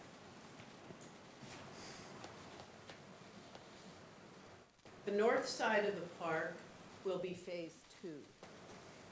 That is more of the native area near the trail and the river. And we'll be identifying with Butte County's help, identifying a sustainable and secure water source for that area. We'll be, with an approved plant list, we'll be planting natives and drought-resistant plants to replace invasive and non-native species. And we will maintain those plants, those trees. And just recently, I've had information that PG&E is interested in helping us with the planting of some approved trees. So that'll be greatly appreciated. Our organization began in 1976. We'll be celebrating our 50th anniversary in October. As Gina mentioned, we have 4 projects going now, but believe me, I have projects lined up for the future. And our volunteer base is fairly small. We have 57 members in the group right now as a recovery from the COVID, as you can imagine. But I had 10 people sign up for what we call the OVMP, the Oroville Veterans Memorial Park Project. They, as you know, with volunteers, people move in and volunteer and move out. You know, so we have a constant flow. And we'll be there. You see our signs around town, Garden Club working. The club meets annually September through June. But our club's team volunteers tend to club projects the year around. So we're out there in the summer doesn't matter. Plants don't wait. Plants don't wait. And nature is the most formidable partner we have. And we enjoy partnering with other people. On this project, we partner with the Oroville Veterans Memorial Park Committee. We partner with Butte County. As I partner with Butte County on the atrium and the City of Oroville Parks on the Montgomery Street Planters, and as you heard, with the Eamon Home Butte County Historical Society. That's our goal. That's what we do. We create civic beautification. We want the City of Oroville to be a beautiful park. When people come to town, they want to see that. And I think with the Green Bridge and all of the other projects that we're today, we're all in the same agreement that we want the City of Oroville to be a showcase for our North State. Thank you. Yeah. Questions? I have a question. Yes. So obviously in the front, you're gonna have annual color, not perennials? Or, No, we will have some perennials. so you had a picture, and it looked like petunias, red, white, and blue. Oh, these are creeping phlox, and they are. Okay. perennial. Okay, and they're gonna do well in our heat? Yes, they do well. Okay. Yeah. Oh, That's- we will have the drip irrigation system, and we will be mulched for weed control and water retention. But there will be some loss. We Mhm. understand that, we know that, and we get ready for it. But basically, I think we're gonna be putting in plants that will resist the heat. Very good. Heat tolerant. Mhm. Very Heat good. tolerant and drought resistant. I look forward to seeing it. Committee Member Reynolds, please. Thank you. I think we would all be remiss if we didn't mention Stu Shaner's name. And this was his vision for, I believe, about 30 years before they ever turned to shovel of dirt. And it's a shame that he didn't see it come to fruition. But I was with our late Congressman Lamaffa when he presented the project with a $1 million check from the federal government, and that was quite a boost for this project. So it's a vision of many people, and it honors a lot of our most precious citizens who were willing to give all. And I think my children are some of them. They are either veterans or active military. So thankful for that. And I just, like I said, I wanted to mention Stu's name, so thank you. And if I'm correct, you can say, if I'm not, I believe Mr. Shaner's son is on the Oroville Veterans Memorial Park Committee. Yeah, and you know, and it was interesting that Stu was not a veteran, and but he had such a heart for the veterans that he worked on this project for decades to see it through. But yeah, he was an iron worker, and yeah, amazing citizen. So thank you. Thank you. Thank you very much. Oh, you want to speak? Sure, I'll say one thing. I just want to say that this is an outstanding project in my view, and to see the red, white, and blue, and then, you know, the bridge lit up all at the same time in the evening, and then, of course, if we could ever get that trail connected to the nature center and finished, it just would all tie in together. So thank you. Beautify it. Well, Mr. Passmore, I just want to say that's what we've been trying to do all along, and it's finally starting to come together, Oroville. So we're doing it. Keep it up. Thank you. Thank you. TJ, please come on up. PJ, I said TJ. PJ. So I have a little bit of a public service announcement. On the 18th, Monday in May at 10 a.m., we're going to have a colonel from the Air Force at Beale Air Force Base at the park, and with a couple of military working dogs. we're going to dedicate the military working dog bronze, which you haven't seen yet, but will be installed before that. What time? Everyone's invited. What Yeah. time? 10 a.m., June 18th, Monday morning. Yeah. May or June? you June. said? May. Okay. May. Thank you. Oh, June is May? May. Coming up soon. Yeah. Okay, Bob, so- where are we? Okay, so here's where we are at this point. We've heard all the presentations, applications. You've had an opportunity for the past couple of weeks, just for the public, so you know how we were doing this. I put together a binder with all of the applications, along with a cover memo summarizing the application, and additional information for the committee. The committee looks at these with all of the various goals of the SBF. The difficult factor is that the applications far exceed the amount of money that was made available this time around. We have three people here from DWR, and we are extremely hopeful that we're going to move to the next phase of funding, which could be up to $1 million per year. So right now, we're dealing with $200,000. So for the committee, the next step that you folks need to do is to look at, think about each of the applications. I don't know if you want to take a few minutes to take a break and think, or if you want to just continue on, we'll continue on. Procedurally, what we'll do is we'll start with the Riverbend Park area. We had $100,000 available. There were two applicants, one withdrew, and so we still have one application from the Native Sons of the Golden West for $20,000. So the committee, if you, what we require is a motion to either approve the full amount, approve for a different amount, ask for additional information, or not approve it, or finally, provide direction back to me to go do some different phase of that.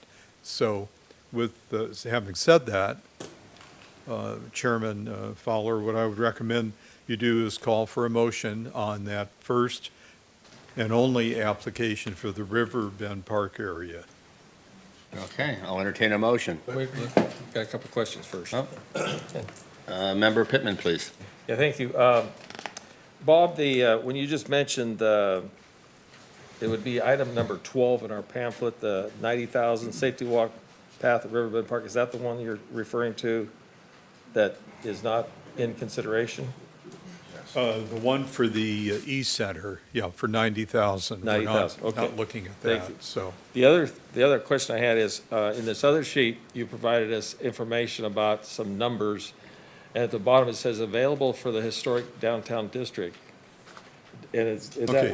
that 180,000, is that true? So what'll occur is that the initial NOFA made 100,000 or 50% of 200,000 available for Right. Riverbend Park and the downtown, historic downtown district. Gotcha. If one or more of the applications for Riverbend Park, we only had two applicants, Right. one withdrew. Whatever is left from that, if the application is approved, would then can be moved into your consideration for the downtown area. Right. Which would give you 180,000 instead of 100,000 in funds. So you're not increasing. Can be, it's an option. You're not increasing the 200, you're just saying moving. We're it. not increasing it. Okay, all No, right, 'cause we still have the 200,000. I got you. That's all we have. And I just want to make sure the 180 is not Additional. existing funding left over. No. From, No. okay. We do have some Okay. funds in the Gotcha. SBF, but Okay. that's not included in that. Gotcha. Okay. Thank you. Go ahead. Member Thompson?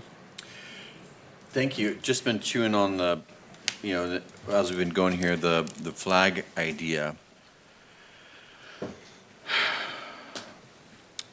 You know, it is the 250th anniversary of our great, the best nation in the world. I'm just conflicted with just having the bear flag. But if we did 3, I'm not sure if the Native Sons of the Golden West are open to that, but if we did all 3, you know, having the American flag, the bear flag, and I don't think we have any spot for Tree City, USA. Well, it's funny that you say that because I was thinking it could be a future project where if you look behind me, where are the flags? They're on my right, America, Old Glory's to the right of me, bear flags to the left. It'd be appropriate to have another large flag on the right of the highway, which is not our property, it's not Feather River Parks and Rec. The only But yeah. it would actually look nice and it'd be appropriate. But I do like them together and having them together since there's already kind of a working agreement with the parks and then with lighting, you know, all that being consolidated in one spot.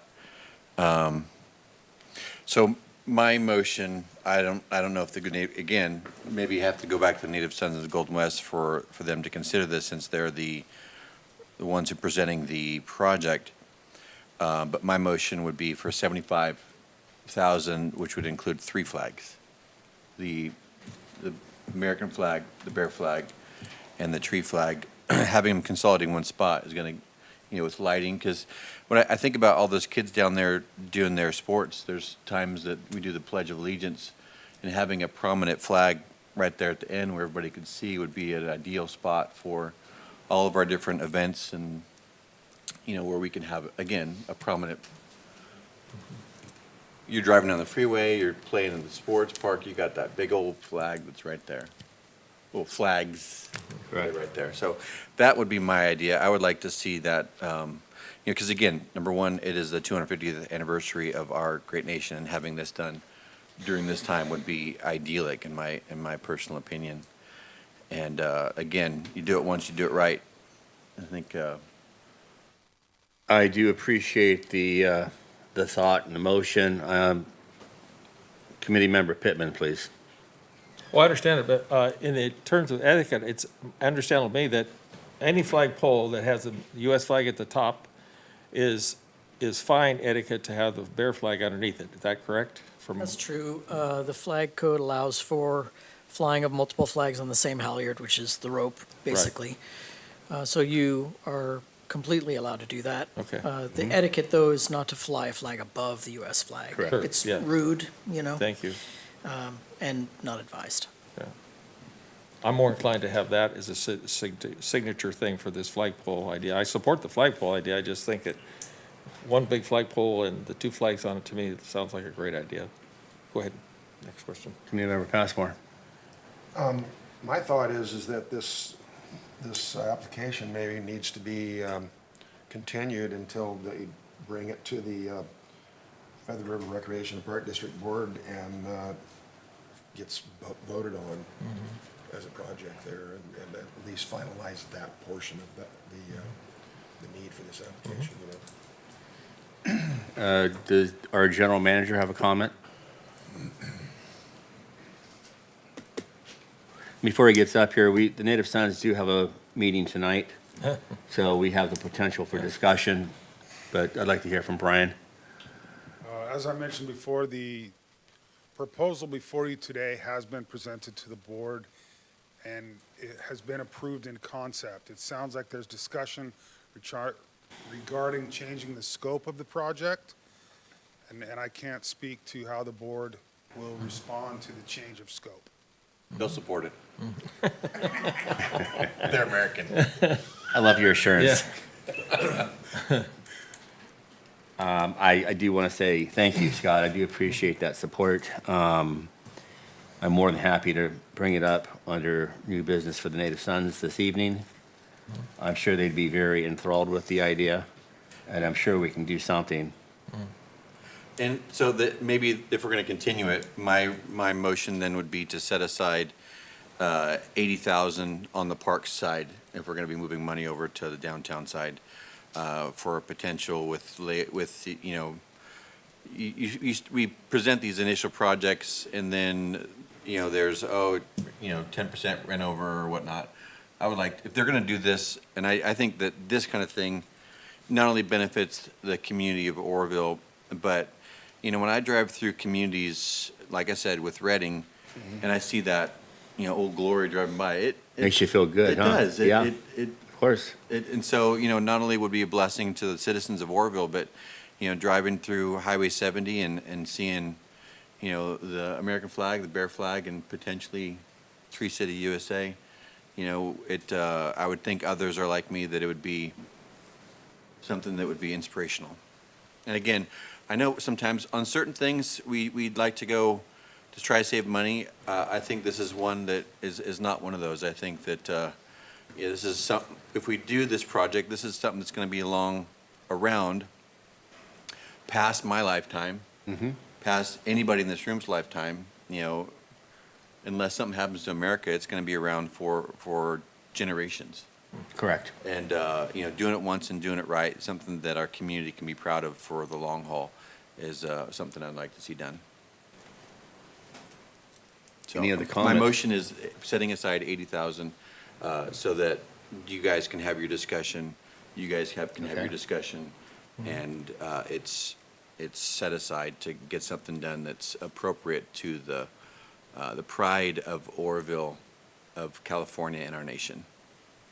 So for clarity, Councilmember Thompson, are you saying that you're going to preserve 80,000, leaving 20 to be available to be moved over to the other projects, and that they can resubmit an amended application that has a different Yes. scope? Yeah, the 80,000 is not approving any project, it's just Correct. setting aside with the potential, the 20,000 would be a different motion, but I'm just saying it's a Understood. potential to bring over the other 20,000. So no action on this category. They can bring back an amended, and you'll consider it at that point.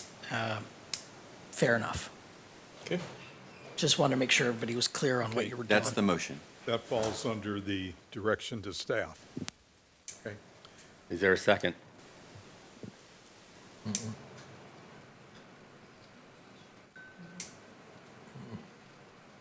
Then I'll second the motion.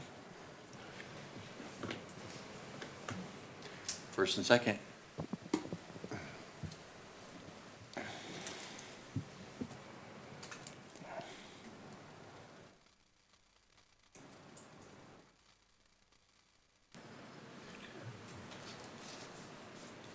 I think and I don't think anybody's measuring anybody's patriotism here. We're all Yes. patriotic. But that's a lot of money with a little left on the table for some active, fluid projects that are trying to make it over the finish line. They're not in their inception. They're trying to reach their end goal, and some of these have been in the works for years. And not that I don't, if there was more money, I would definitely be for that, but I think that 80 is a little too much to take away from the other projects. I think that we could do it for cheaper than that. So I'm not going to be for the 80, but I am for the project. Motion passes 3 yeses, 2 no. Oh, yes, it does. It does. Yeah, it does pass, okay. 2 and 1. 2 and 1. Thank you. Okay, I have a motion to work on this whole project on a bigger scope, if you're ready for it. Okay. All right. I would make a motion, and before I make the motion, I want to say every one of your projects are wonderful, and they should be fully funded. And please hold on to them, because my expectation is we're going to see a license this month. You all heard me, did you? Who you guys were there saying? That's Pittman saying it, put myself on a limb. So if we see it happen this month, then your applications will be reconsidered, obviously. So I'm going to say that to begin with. So don't lose your application. It's a wonderful bit of work. You didn't lose anything, and we'll look forward to those applications coming back. But in lieu of that, just to kind of clean sweep this, I would make a motion that we fund item number 4, which is the barricades for the city at 48-103. Barricades? Yeah, well, let me finish. I'm just gonna put this all in one package. Sure. The second package would be item number 8, the bridge at 49,719. Bob, are you writing this down for me? Yeah? Pardon me? Are you writing this down? Yeah. Okay. And then item number 10, the landscape at 2178, or 2,178, and that fits underneath the $100,000 budget. And then my other motion was going to be to accept the number 11 at 20,000, and then put number 5, the street signs for downtown DBA at 70,000, or no, excuse me, 80,000. But because we've locked on to that amount of money, I guess all we can do out of that fund is just motion for the 20,000. Because we're missing, right? You're going to need to restate that, I think. All right, you ready? Here we go again. I'm ready. Because you have two kind of competing motions. I'm just What's trying to. the first motion? I'm clean sweeping this whole thing so we can get this done.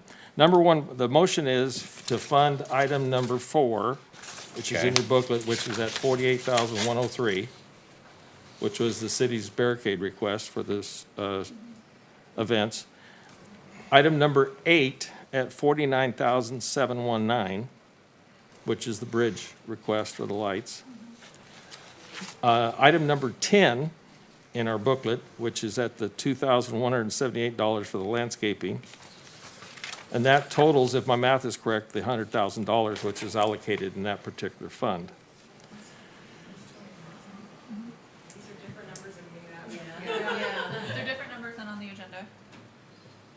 Well, I'm pulling right off of the sheet we got right here. I don't know what.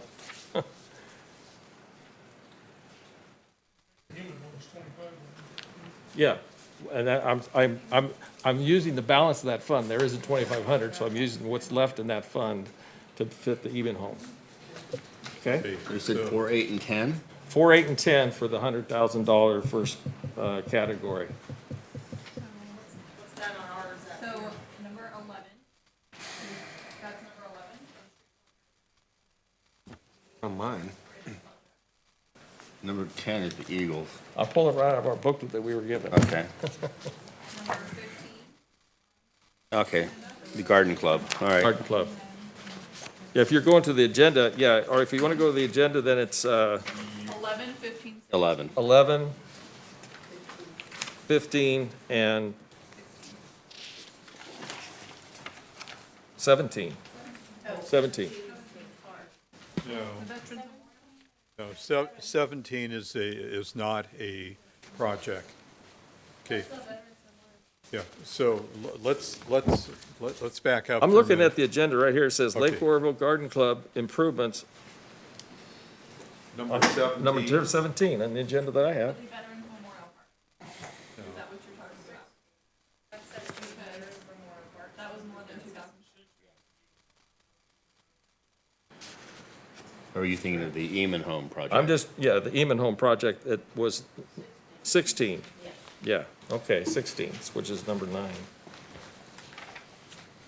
So those 3 basically use up the 100,000 and move on.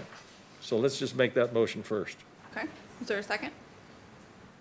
Do y'all understand what we're talking about? Why don't you say it one more time for Okay, clarity? I'll say it one more time for clarity, because the numbers in this booklet don't seem to jive. So number 1 would be, which is item number 11 on our agenda. Spell it out, what is Yeah, the project? It's the application for street closure equipment for parades. Okay. And that fund amount is 48,103. Correct, Bob? Correct. All right. The next one is number 8, which is item number 15. The Rotary Club project at 49,719. And then the other part of that motion is number 16 on the agenda, funding the Lake Oroville Garden Club landscape improvements. But we don't have enough to finish out that fund, so I'm reducing it down to the necessary amount to $2,178. Oh, that's, okay. So you're not moving the 20,000 from the River No. Bend Park area to? No, I'm working with. Doing these first. I'm doing these first. This is the $100,000 budget, which is our first Okay. request. And that adds up to 100,000. Right. Okay, I'll make that motion so we clear those off the deck and get something done here. I'll second that. Okay. Call to vote, please. Can I say something first? Comment. And the only reason why I'm voting no on this is almost all of those I like. I think it's time that the city upgrade its barricades, and I think the city should take care of those on its own. So for that reason, because that one's on there, I'm voting no on this. Okay. I'd like to comment too. Please. I'm going to vote no because I feel the same way, and I don't think that the city should be funding permanent positions with this. I believe that we need to create a program that trains everybody. And then I also, this is an interesting way of voting for this stuff. It's kind of whirlwind. I haven't been serving on this committee for a few years, so I've been asked to set in an hour before the meeting, and this is kind of a whirlwind here. I think we need a better system of voting, because honestly, I would like to see Cultivate Power get some money for those mats so we can have repetitive business in town. Yeah. Excuse me, not to interrupt. Are you finished? I guess I am. So the direction to the steering committee was to look at each item, not combine them. Right. But to look at each item and vote on them independently. That's what I thought. However, the steering committee can always bring forward a motion that does not match what staff is recommending. But the staff recommendation was to vote on each item. The items that were listed in the packet and the presentations were not in any preferential treatment at all. They were randomly listed. They're not alphabetical, they're not by Right. dollar amount. It's to make it somewhat of an even playing field. And honestly, there's a lot of people here that put a lot of time and effort into their projects and into the presentations. And I for one, I was notified last minute and came down here because I deemed it important. I'm not trying to get it over with. I'm willing to go through them. Okay. So my question to the city attorney is, we do have a motion and a second. How do we proceed from here? So you would typically vote on the motion after comments and decide whether it's Right. carried or not. So that being said, should I open the vote? Yep.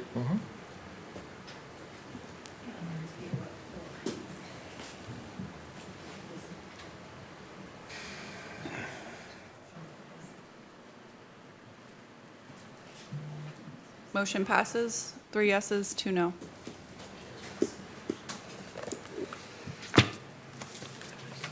Committee Member Thompson? Oh, I'm. You're done? No, I wasn't Okay. yet. All right.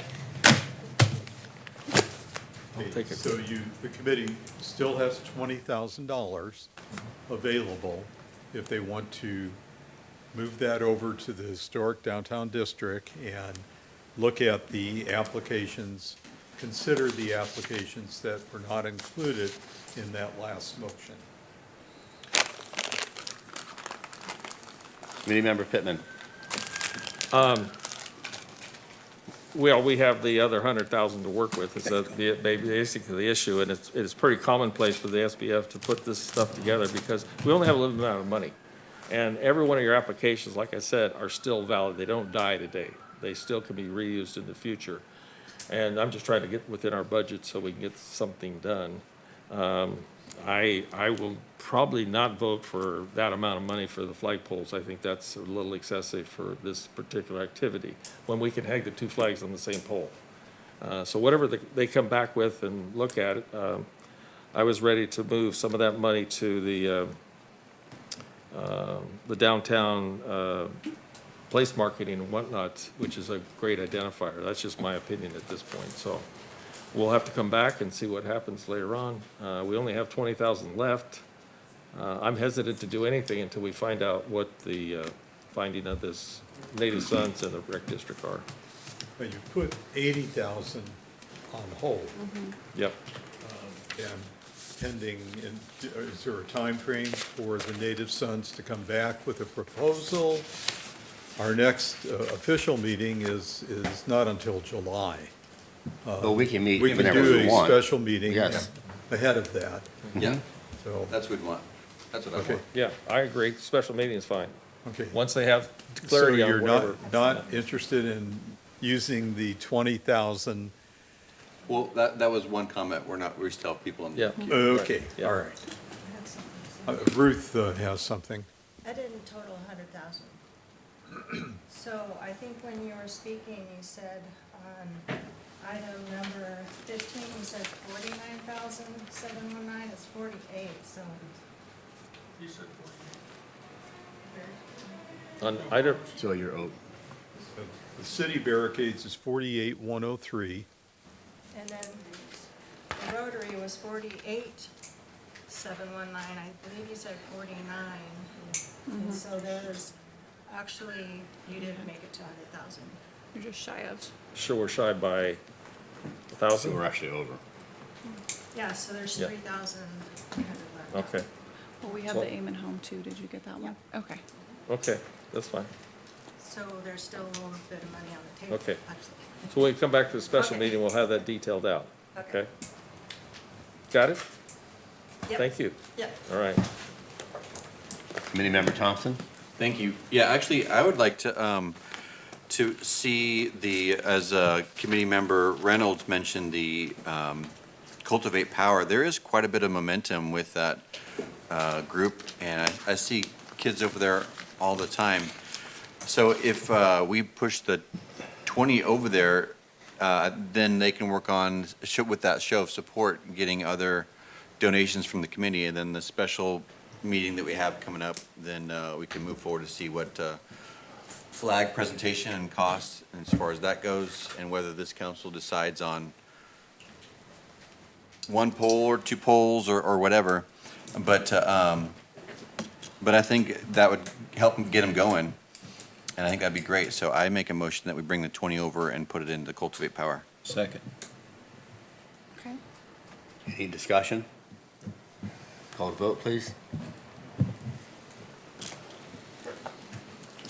Motion passes 4 yeses, 1 no.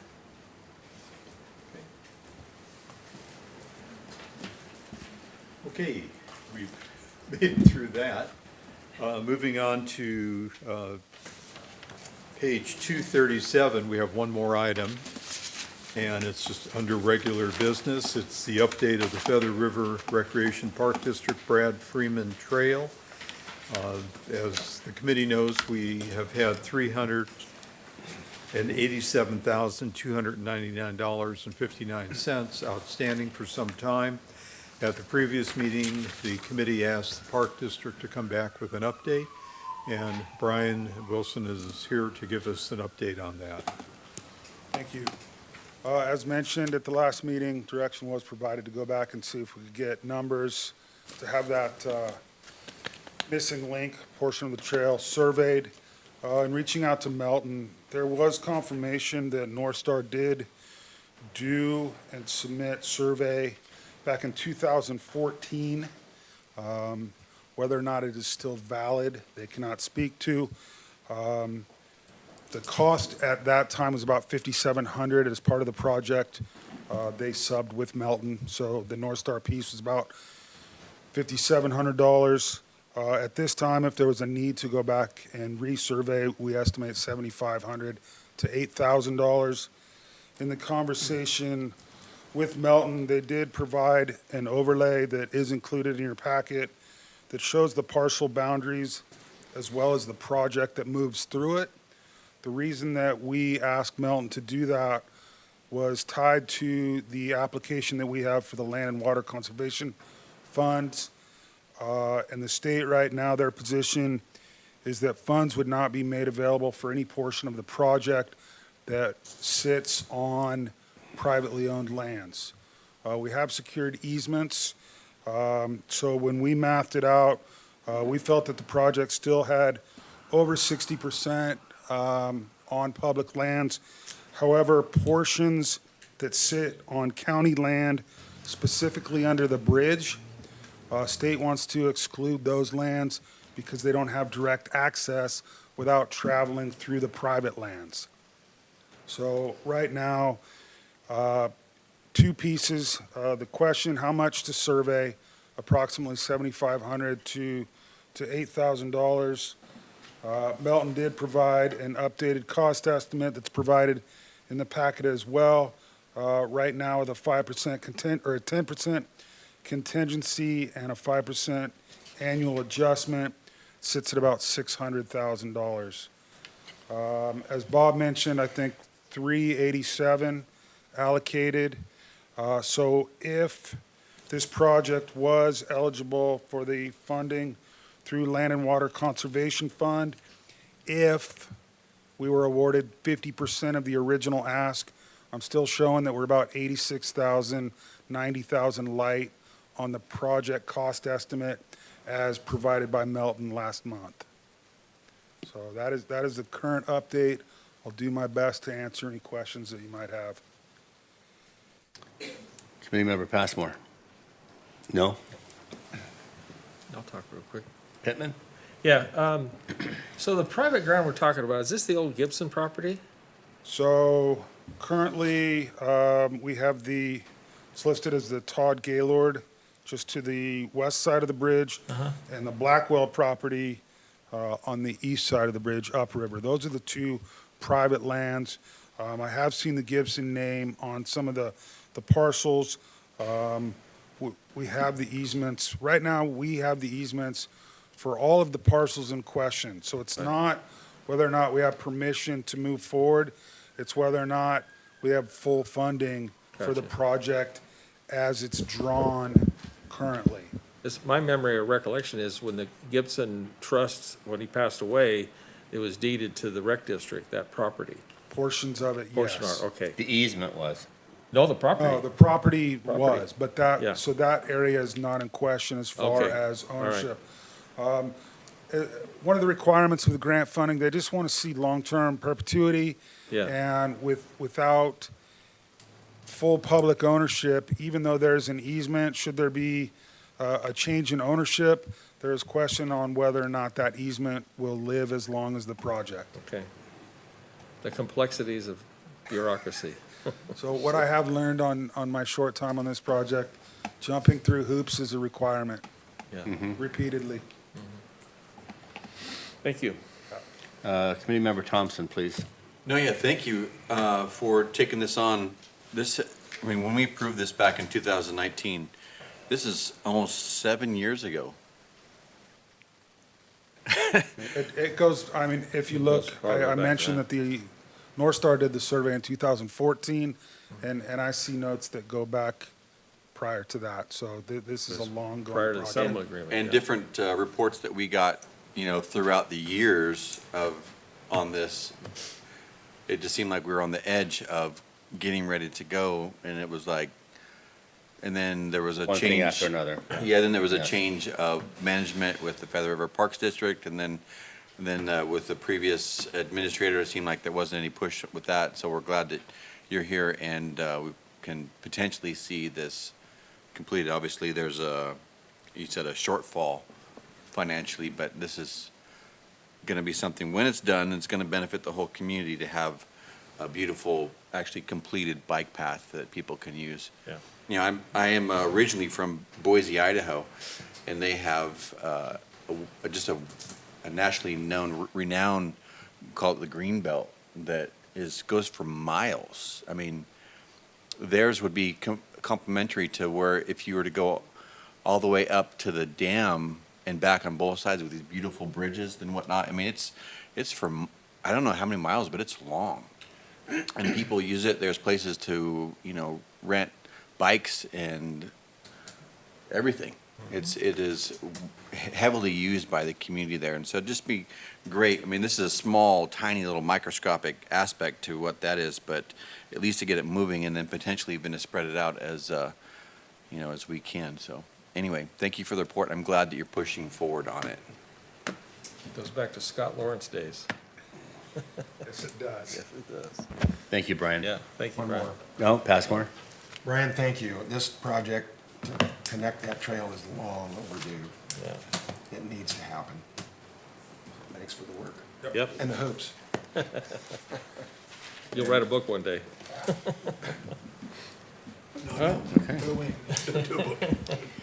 Okay. Chair, if I may, we did not call for public comment on non-agenda items earlier, so we just need to be sure to do that before we go into our reports. Okay. Is there any commentary from the public on non-agenda items? It does not appear so, but we did just need to procedurally go through that. Okay. Correspondence?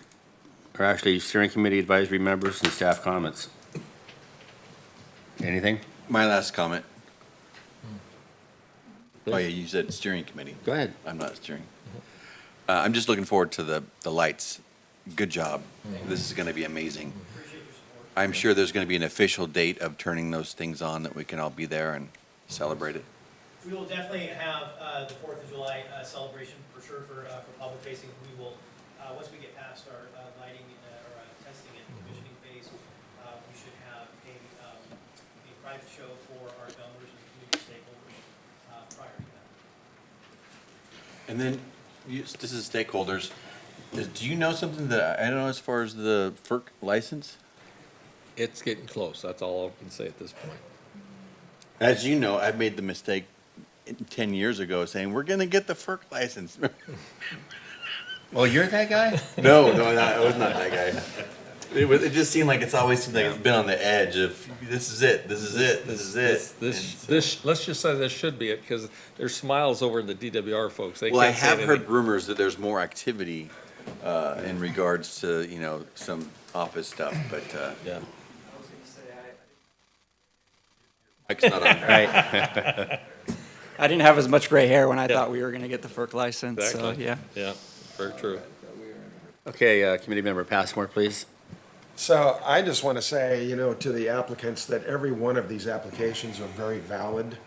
And it's difficult for this committee to deal with such a minimal amount each time that we have to work with. And so, not to be, don't let any one of these applications go away and, continue to hang in there and, because they're all really very valid, I believe. And we're going to look to Mayor Pittman to make that announcement as soon as possible so that they can feel good about this, okay? Bob? Okay, so circling back to the applications one more time, Ruth, our finance manager for the city of Oroville, added up all the numbers. Okay. And we had 100,000 available for the historic downtown district. With the applications that you approved, excluding the 20,000 that you moved over, okay? You still have $3,177.97. Do you want to reconsider one of the applications, the Eman Home, or raise the amount on the Veterans Memorial? I think I'd rather see the special meeting brought back so we know what numbers we're dealing with. Because if Well, those are the numbers. I know there's numbers, but we might want to move that to the other fund for some reason if we want to do less on the flagpole. How much did he say? I know. Yeah. Yeah, they will. Okay, all right, I just staff Oh, comment it's is understood. all. Yeah. I'm here to take direction from the elected. Is that consensus among the committee?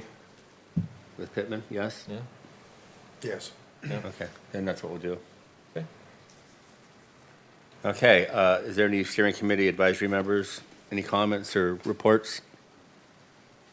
Yeah, I wanted to go ahead and jump in. So Ryan Martin with Department of Water Resources. As Bob mentioned, we've got 3 of us from DWR here. I'm the new FERC License Coordination Branch Manager, taking over for Eric C., who's going to be going off into retirement at the end of June. And then we also have Andy Bam. I knew out that here was as well. coming. Yeah, so Uh-huh. he gets to sit in the audience now. So, but we did check in on the funding. It is down at DGS. We had hoped we had the approval for today, but we checked in yesterday. The funding is at DGS. We hope to have news on that soon. Okay. Very good. Thank you. Anything else from anybody? Bob? Okay, then we'll go ahead and adjourn the meeting at, 4:24? Yep. Very good. Thank you, everyone. All right.